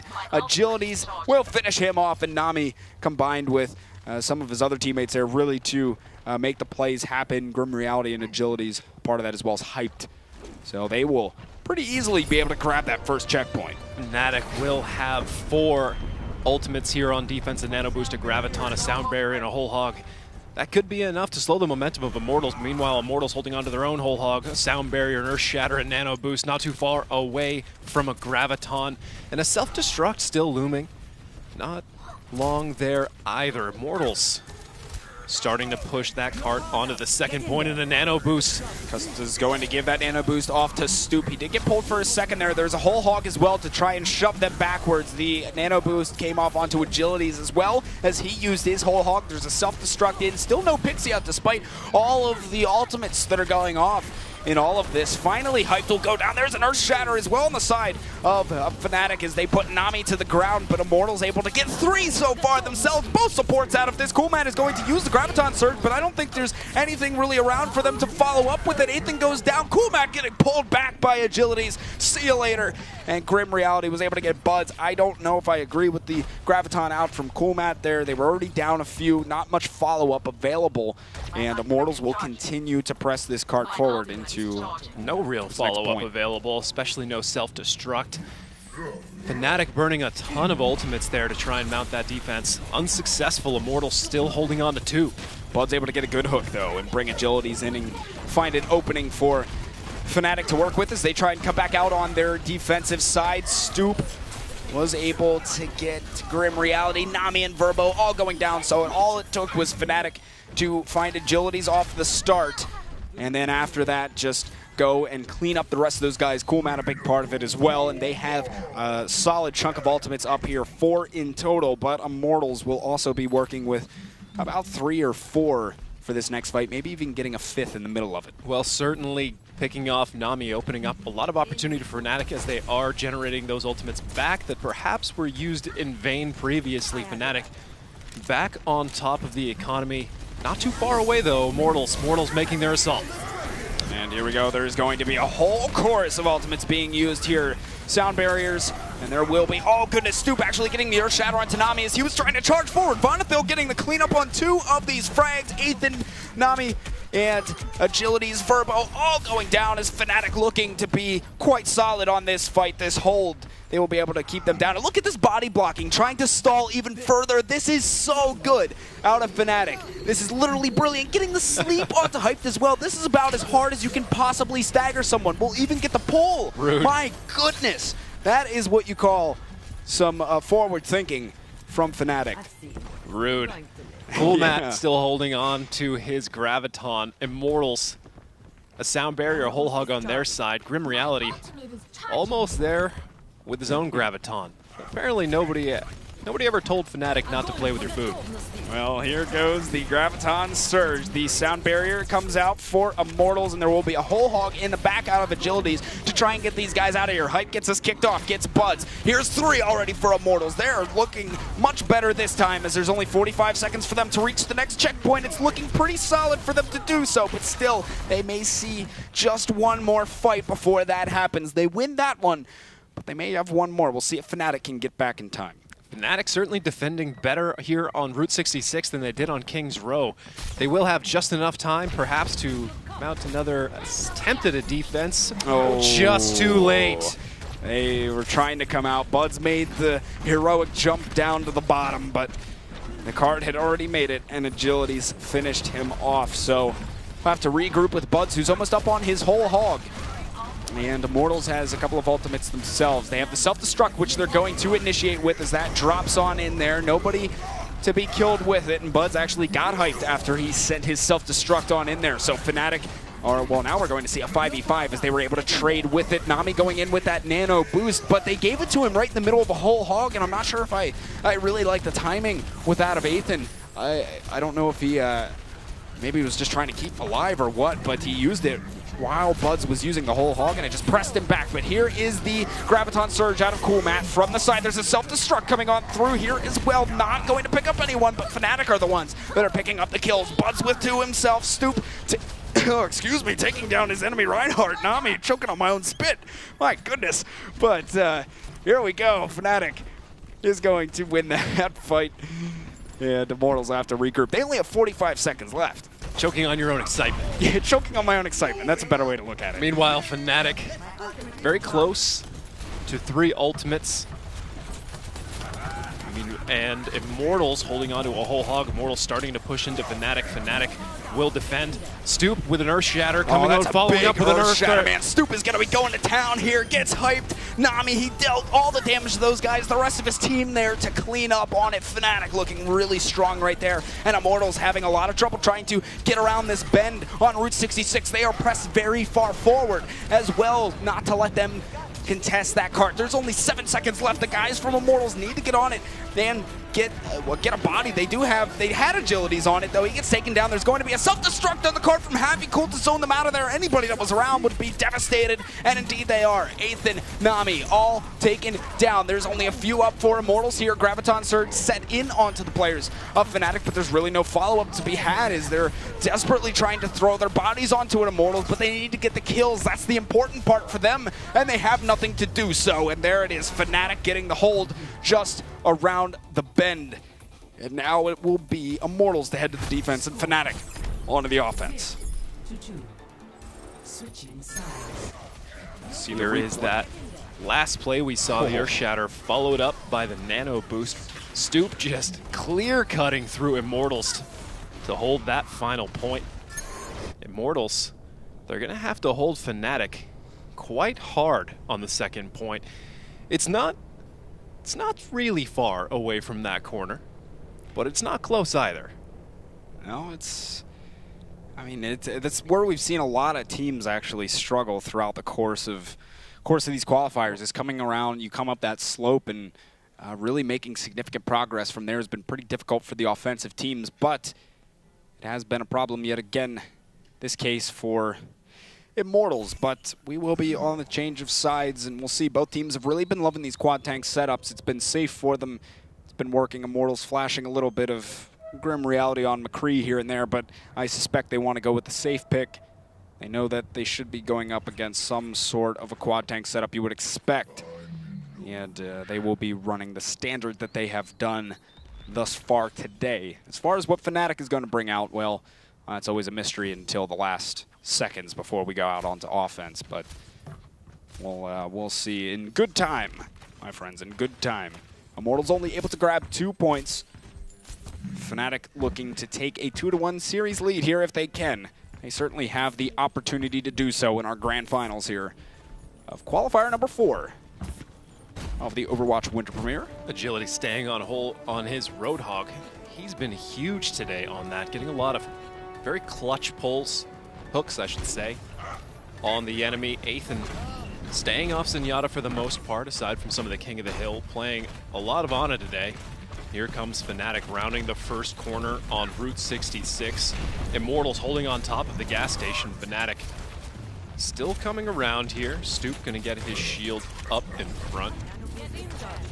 And here we go, both teams poking away at each other here. A lot of hooks going on down there, but Coolmat working his way forward as the Immortal squad starting to drop their way down. Agilities with the right click was able to get Vonethil from range, and 3 already for Immortals as they hop down onto the Fnatic players from the high ground, and Happy Cool is alive here, and they're just going to let him run away and stagger him at the last second. Good thinking that time from Immortals, and they want to wrap back up and get themselves onto the high ground. As Fnatic looks to come in on this next fight, Happy Cool, I thought for a second he had it. No, it was just him out of suit. No one up on the ultimates yet except for Ethan, who does have the nano boost for Immortals. Turnabout is fair play. Immortals doing the same thing Fnatic did to them. Fnatic coming right underneath the gas station and getting a pull. That is brilliant. They come around, they got Agilities on the pull, couldn't finish him off. There was actually a nano boost used onto him now as he sends forward. They're all battling it out inside of the gas station itself. Down on the low ground, Custa and Coolmat both going down. 3, 4 Immortals right here, and Fnatic getting completely team wiped. Brilliant stuff out of Immortals as they just blow through them, starting off on a great defense here. Fnatic with 2 minutes 20 to get the first checkpoint. Immortals holding strong so far. They have 2 ultimates, almost 3. Grim Reality getting very close. Actually, Verbo also close to a sound barrier here. There's a number of things they can combine. Watch for that Graviton self-destruct. Fnatic, they're close on 3, but they don't have them yet. Immortals certainly looking better to hold here. Fnatic still hanging out under the gas station, making them come down. They can still touch the card from there. Agilities gets it kicked off, gets Vonethil the opening pick for themselves. Here comes a Graviton as well. Agilities has an opportunity to go whole hog, and he might be able to eat up a lot of them. I don't think he needs to, though. Custa goes down, and he got both supports in the middle of that fight. Immortals on this defense is just looking so strong, and they win yet another fight. Fnatic's been doing this where they push in speed boosts through this underpass, and they go into the gas station, but last time Immortals wasn't really biting on it. They just stayed up top. They didn't chase them down into it. And we'll see now what they decide to do. Immortals not sticking up on that high ground. As Fnatic comes around the corner, there is going to be a Graviton surge. As Coolmat came around on the backside, there is a self-destruct in there as well. Not going to do anything, but Coolmat took down Verbo. Coolmat getting a second one as he gets Grim Reality. Finally, Fnatic mounting their push here, as Stoop does have an Earth Shatter at the ready as well if he needs it. I don't think he's going to have to, as Buds gets to himself. And they are looking much better there, and Agilities is stuck inside of the cave there, and he will be finished off quite quickly. Fnatic finally winning a fight with 45 seconds. We'll see if Immortals can get themselves out for one more attempt. It looks like they will. Immortals they are up top. Lining up just around the gate here. They will get in just in time to contest. Buds is going whole hog here, blasting players up against the wall. Grim Reality is quite low on health. He needs a heal, but no. nothing around for him as the sound barrier comes out for Fnatic to try and solidify this fight for themselves. Earth Shatter is used by Nami, and Happy Cool's in the thick of things as they're trading kills back and forth at the moment. Buds and Nami both going down. Verbo finished off by Stoop. There is a self-destruct in the air. Hype gets Bonathil with that one. It's a crucial pick. Hype gets to himself, keeping Immortals in this fight, and they are still scrapping it out on the cart. Stoop and Cool Matt, Happy Cool all here. There's a self-destruct, and there's going to be, yes, there it is, the Graviton. Both of them stuck inside of it. Happy Cool self-destruct gets to Buds, finishing off Agilities in the Tracer v Tracer battle. It is into overtime, but Fnatic in the end are able to get the cap, but they will only have 1:25 to get through this next phase. That's a lot of time burned for Fnatic to get their first cap here on Route 66. They do have an Earth Shatter already. Immortals bone dry on their side, not far away from 2 support ults, but they don't really have anything else to work with. Fnatic very, very low on everything besides the Earth Shatter, but the Earth Shatter can be used alone to open up this point as long as they can get around the shield. But still, with D.Va able to follow up, they're really going to have to capture a lot of people or some key players to make it work. Stoop has that Earth Shatter at the ready. He's just waiting for some of these players to drop, wait for the perfect opportunity. He sees Nami on the cart. They know where Stoop is at now, and there will be a sound barrier for Immortals as they want to come out strong onto this cart, but Fnatic is playing a little bit passively, except for Cool Matt. He is pushed all the way up towards the cart. I think he's pretty much up there by himself, though. Should be careful that, man. It looks like they will start things off and get hyped. Buds goes down, and Cool Matt also goes down as the Nano Boost was used by Ethan onto Nami. He'll go in for the Earth Shatter, and a counter Earth Shatter came out from Stoop, so all over the ground are a bunch of players here, and look at Nami just pressing forward. He'll be swinging his axe away. The rest of Immortals cleaning up on all of that damage that he's pressing out. Grim Reality gets to Stoop and Custa both go down, and things are not looking good for Fnatic here. They only have a few seconds to get back on this cart, and Immortals could be looking at taking a 2-1 lead here. Is anybody from Fnatic around? They do have Tracer there. He's trying to stay on it as long as possible. There will be a Graviton Surge. He's got to keep himself up. Tracer, if he doesn't, Buds has got to stay on it here. Immortals with 3 picks make that 4 for themselves. Fnatic maybe getting sent home here for this map at least. Happy Cool getting a big self-destruct, takes down 2 players, but he needs more from Fnatic to get back onto the point. I don't think Happy Cool's going to be able to survive long enough by himself. He does come off of the cart. There's no one around. No, Stoop does make it onto the point just in time for Fnatic, so the fight continues. There's a sound barrier out for Fnatic as well. They're desperately trying to hang on. They're hanging on by the skin of their teeth at the moment. Cool Match 69 taking down Ethan. They are getting some picks back in their favor, but just as that happens, Agility's also getting some. They're trading 1-for-1. Agilities gets Custa as well. Cool Match still keeping Immortals in this fight, taking down Grim Reality. The fight is still continuing here. They're scrapping it out. It is overtime happening, and Fnatic is starting to stabilize on this cart a little bit as Hyped and Verbo both go down, but Fnatic has got to keep this one rolling for a hell of a long time if they want to match Immortals. They almost stepped off of it. Fnatic holding on here, trying to push it into the second point here on Route 66. Immortals coming back out. Immortals will have 1 self-destruct. That should be enough to zone Fnatic off, but they've got to get it out in time. Fnatic holding on to an Earth Shatter. Nothing else really going for him. Agility's trying to flex. Coming up in the front, Nami's going to put down that shield. Ethan following on behind him. Fnatic right now in dire straits as they're pushing into the second point. It's do or die for Fnatic, as we will be seeing an absolutely crucial fight. There's a self-destruct in from Happy Cool, and there is an Earth Shatter, a counter Earth Shatter coming up. Both Reinhardts had their shields up though. Buds goes down. Excellent start for Immortals. Agility gets cussed as well. I don't know if Fnatic's going to be able to do this. Bonathil gets taken down. Here comes Agility's doing work alongside of Grim Reality, and Ethan. Agility's with 3 on that fight, keeping Immortals in it, and they will take Route 66 with a great defense. Oh my goodness. They respond quickly here and are able to take the lead. My goodness, well done by Immortals. That was intense. Man. That was intense. That was crazy. Yeah, Fnatic narrowly pulling it out there. I mean, they made a good effort at it, but Immortals was just a bit too strong on the defense. It was impressive they were even able to pull out from that situation they got into. I mean, Immortals coming back from an ultimate disadvantage and ending up actually mounting that defense strong enough to almost repulse Fnatic. Fnatic getting back just in time, even with a longer spawns to run from, even though in that kind of situation it's pretty close actually, back and forth. Might actually be in Fnatic's favor now that I think about the actual position, so I'm going to give it that. But in the meantime, there was one moment where Stoop stepped just a little bit away from the cart. Yeah. And the overtime meter was just plummeting. He barely got back just in time. I think my heart stopped. Yeah, and it was ridiculous to think overtime started on the other side of that middle building with the bikes. Like, it was just, they pushed it all the way around, almost made it all the way to the second point, but Immortals stopped them time and time again. Took another look at this first half of the map where you see Immortals able to get them here at the gas station. With some good mind games, I like this. Off the start, though, this was on the Immortals offense, I believe, and they were just really doing quite well. Agilities, yet again, showing why he is such a good road dog, making some more big plays for them. Interesting situation here. Not entirely sure which one's the next map is going to be. Well, I mean, what from the map was like an Ilios Anubis and... Yeah. Okay, yeah, it's going to be pretty Sky as obvious. well. And now, I'm not going to cheat. I can see it at this point. It's going to be Ilios, yeah. Okay. Ilios on the fourth map, which we've been here before. If Fnatic takes this one, we'll go to a decisive Game 5. We had one yesterday, and it was thrilling at that. Yep. You think that they're going to do it here? Think they're going to tie it up, or do you think Immortals puts it away?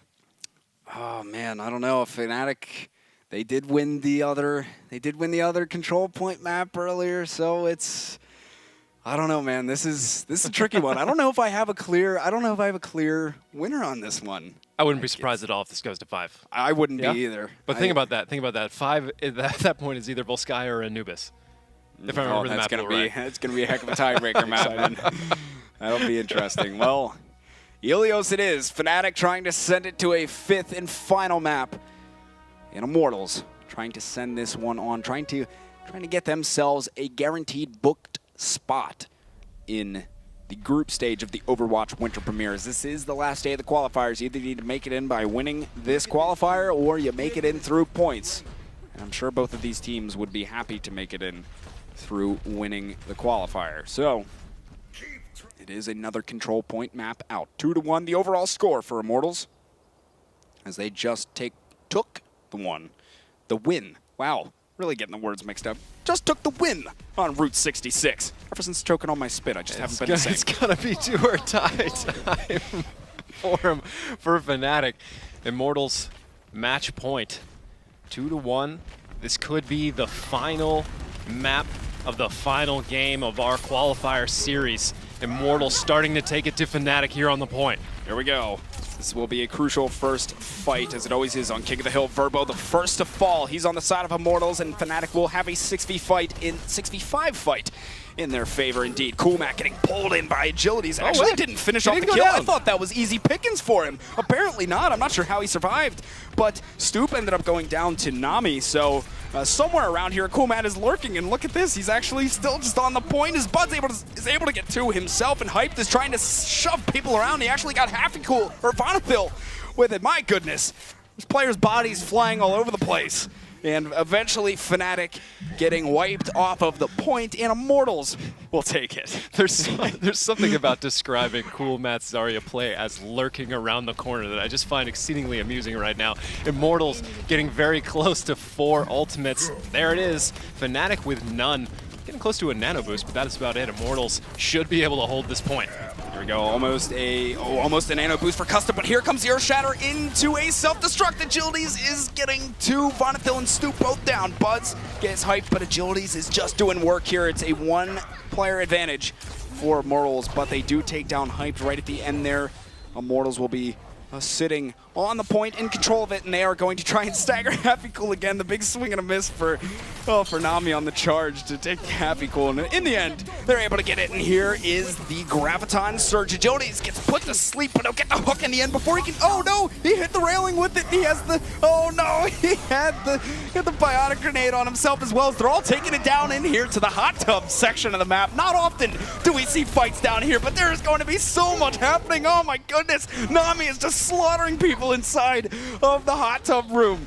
In the big health pack room. My goodness, what absolute chaos. Agility's getting some questionable difficulty with his hook so far. Not able to get Custa. Custa sleeping him in the whole hog. Brilliant use there of Sleep Dart. That's one of the more obvious and one of the best ways you can actually use that Sleep Dart, shutting down Reinhardt charges and whole hog like that. And Earthshatter landing on Immortals. Earthshatter from the backside for them. There is going to be a self-destruct, and Happy-Cool gets one with it, and Stoop took 8th and straight into the wall. So that is a lot of picks a lot of kills in favor of Fnatic, as Buds was able to get a couple himself, and Custa got Grim Reality, and now Hyped is going to be a poor staggered kill. As he falls victim to the Fnatic stagger and eventually finished off. So Fnatic getting control of the point. Immortals able to put 94% onto the board. I know, it's always D.Va. Poor kid. It's almost like people have a bone to pick with D.Va right now. Yeah, right? I wonder. Thinking.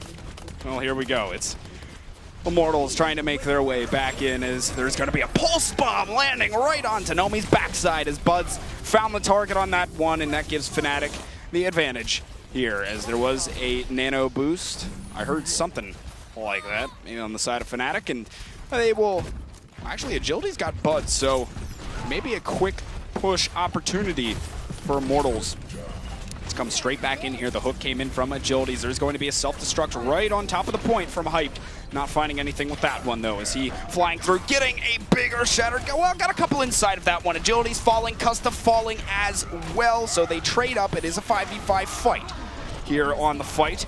And now there's going to be a Graviton Surge out as well. Coolmat69 with 2 himself. Stupid Buds both able to get a couple, and Fnatic looking pretty good to stay in control of this point. Coolmat got very low in the middle of it, but stayed alive. Now Immortals is going to have to find their way back in, as Fnatic's at 70%. Fnatic sitting on an Earth Shatter. A Pulse Bomb just looming over the edge. A Self-Destruct on Hafi not too far away either. Immortals just with a Nano Boost. And pretty much nothing else. Fnatic might be able to convert this from 99 all the way up to 100 for themselves in a full reversal on Immortals in the first stage. Buds has that Pulse Bomb. Couldn't quite find the target this time, and Nami's going to get that Nano Boost as well. Agilities starts off and is able to get that opening pick on Acosta. Things finally going Immortals' way here, as there's going to be a self-destruct on the point, but it doesn't matter. Immortals is finding all of the kills that they need. There's going to be another self-destruct coming through, this time Hyped, putting it on there for good measure, as he's able to find Stoop and Buds, Happy Cool, all falling there. Immortals will retake the point. We're going to be back up at 99%. I don't think there's anybody. Oh, Agility's going for the hook and drop on him there. It doesn't matter anyway. There was no one around for Fnatic to touch the point, so Immortals will take the first stage of Ilios. It's a really tough situation for Fnatic. They are effectively one stage away of taking second here in our final match of the Winter Premiere qualifier stage. Well, it is now heading on to Well. If Immortals take this, that's right, indeed they will be qualifier number 4 champion. And they will get into that group stage. So Fnatic looking as if they may change things up this time. They have Buds sitting on Tracer for now, breaking away from this quad tank. They did break it out there on Ilios, and it started to make a big difference for them. Or, well, it's all Ilios for the last stage. Switch, yeah. But we are a little bit of a change from the regular quad tank, and Immortals content to stay on quad tank themselves here. Hook off the start from Agilities is going to send Stoop right into the pit. See you later. Back to the respawn queue with you. And now Agility's looking for yet another one as he's across the way. Nami gets Vonethil, so Immortals should be pretty good to grab this. Pretty good to grab the cap here. First is, oh no, Nami getting booped off by Happy Cool. He's in his D.Va, but Immortals do get the... And with that, Immortals perhaps starting to look very good here to take this entire series, but Fnatic has something to say about that as they push across the point on Well. Fnatic wants to come right back in. They know they have the respawn advantages. Stoop is still working his way back onto the point. Buds using the Pulse Bomb, wasn't able to land it on Grim Reality, but he just cleans him up anyway with the bullets. That's all he needs. Nami is back to the point, but Fnatic has a 2-kill advantage in their favor, 2-player advantage. And they should be looking pretty solid to retake the point here, especially after taking down Verbal. Though, ultimates are starting to come up on both sides, so that may play a factor. Agilities gets finished off by Stoop and Buds combined. And Fnatic this time will get the point back into their favor. Immortals was able to get up to 37%.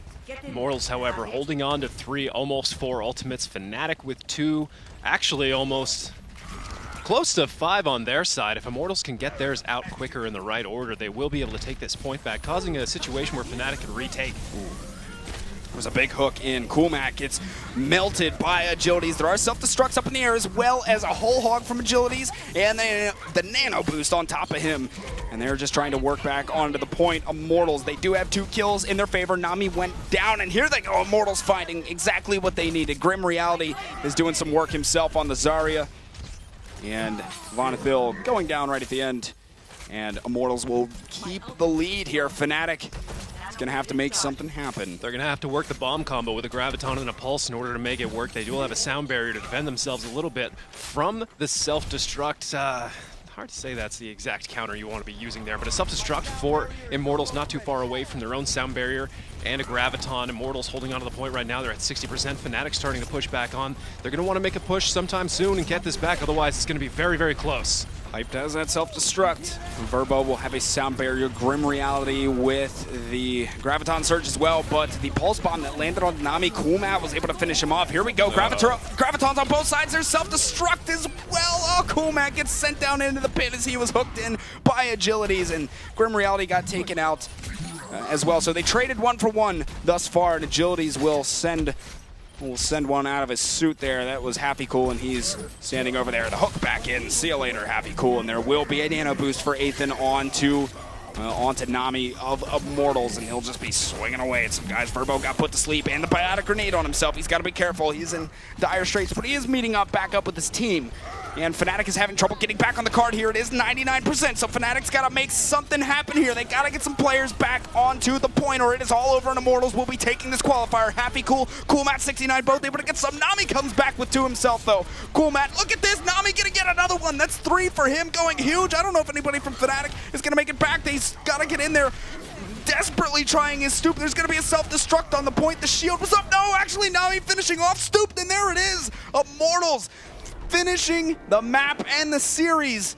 They will take it 3-1 overall, beating Fnatic. You said it at the beginning of the broadcast that Immortals had their own fate in their own hands, and they make the distance here, qualifying through winning on day number 4. Good for those guys, man. I thought Fnatic was going to take it at the end, or at the beginning of the day. I thought they were feeling good, but Immortals coming out really strong. They showed themselves. They showed why they were able to beat Luminosity, who is really hot right now, and Immortals moving onto that group stage. Good for them. It certainly be shed no doubt that they had an easy path here or got lucky or anything. They earned that every step of the way. We will take another look at that winning moment from Immortals as they qualify for the Overwatch Winter Premiere on day number 4. And just one of the many plays, Hype, who is playing pretty solid all series long, man. You can see Nami at the end went big and got the 3K, just hammering away at guys, and Stoop was trying to get back onto the point, but he just couldn't quite get there in time. Well, he was on it, but Nami once again swinging and taking out another guy. But good games all around. We've had 4 days of qualifiers here. You guys have any favorite moments from the past 4 days? Ooh, there was a lot of good stuff. Pretty much the entirety of the finals from yesterday. As yeah, Luminosity started mounting their comeback, especially that final match was just a complete nail-biter. I don't think it gets any better than that, so that's going to be my favorite, hands down. Yeah, I think I have to agree with him there. Yesterday's finals were so much fun. One of the closest games I've seen in quite some time. It was extremely exciting. That's got to be the moment of the tournament for me. Not to mention the variability in compositions. I know I'm adding on a little bit more, just keep heaping praise onto this, but the variability in compositions, sometimes they're mirroring, sometimes they started counter-picking. We saw Crew doing all sorts of amazing things. I mean, I could go on about it for quite a while, but should probably get into our victors sometime soon. Yeah, man, crazy. Good idea. I think Happy Cool's ults today might have been my favorite thing from the entire tournament. Just the quad diva ults and stuff set up by the Graviton Surges. Oh my goodness, those were so cool. But it's been a fantastic day of Overwatch here. Let's take another look at where we started today and where we've gotten to. Immortals coming out in first. What a day. Immortals coming up big time, taking down Fnatic in a 3-1 scoreline, of course. Luminosity and NRG making their way up into the top 4. Good to see NRG get in there as well. I don't think they're going to have quite enough points to go through. We'll have to check the math in a little bit, but I'm thinking not. A little too late for them, but still a great day of Overwatch nonetheless. Basically, NRG would have had to have won, or in a very sketchy situation was second to qualify, but they put up a great performance to finally get into the Final Four there, struggling a little bit in the first few days. Perhaps if they didn't happen, we'd be seeing more of them into the group stage. But as it is, they will not be qualifying. Absolutely. It will be Immortals, Complexity, Cloud9, and Kingdom Esports, who are your 4 finalists by winning. And we have 4 teams who also qualify through points. See them up here on the board. Fnatic, Luminosity, Congarna, and Team Liquid will be your other 4. Well, FaZe couldn't quite. They had to pull out, I think, at least into the top 4, even the finals today if they wanted to make it. And they just couldn't quite get in there. They got taken down by NRG, so they will not be making it in. But as you said, Liquid, Congarna, who are kind of an up-and-coming team, they had some really great performances. They'll have a spot in the group stage here, and that's a solid lineup of teams, if I have to say so. We got to give a shout out to Citizen 7 as well for such a great showing in the tournament. Recently coming together from a number of TESPO players, as I understand it, top 500 collegiate guys. Absolutely, and it's good to see. Like we talked about, the way that this tournament is set up is that you can show up on the day and win, and you could show up consistently every day and play. And Congarnet, they didn't ever manage to win any of these, but they showed up so well every single day that they are able to qualify all the way through. Yeah, I think they made it into the top 8 every day that they played at least, and on 2 of those days, top 4. I think. I'm not 100% sure, but I mean, Congarna really, they showed consistency over the course, and that's you know, they were able to make it in through points. So, as you said, there's 2 ways to make it in. They were able to do it through points, and a lot of the other 3 other teams were able to do it through points as well. That's how math works, right? Yeah, so I'm excited to see them and what they have to bring in the group stage. We will get to see them again. We'll get to see all of those 8 teams that you saw there at the end once more. Back in January is where we will show back up on January 3rd. So be tuned in to Twitter at Overwatch_NGE and also on Facebook for more details of when those shows will happen. It's been a great weekend of qualifiers here. Had a wonderful time for me, Anthony, and David. Thank you all for tuning in, and we will see you all in January.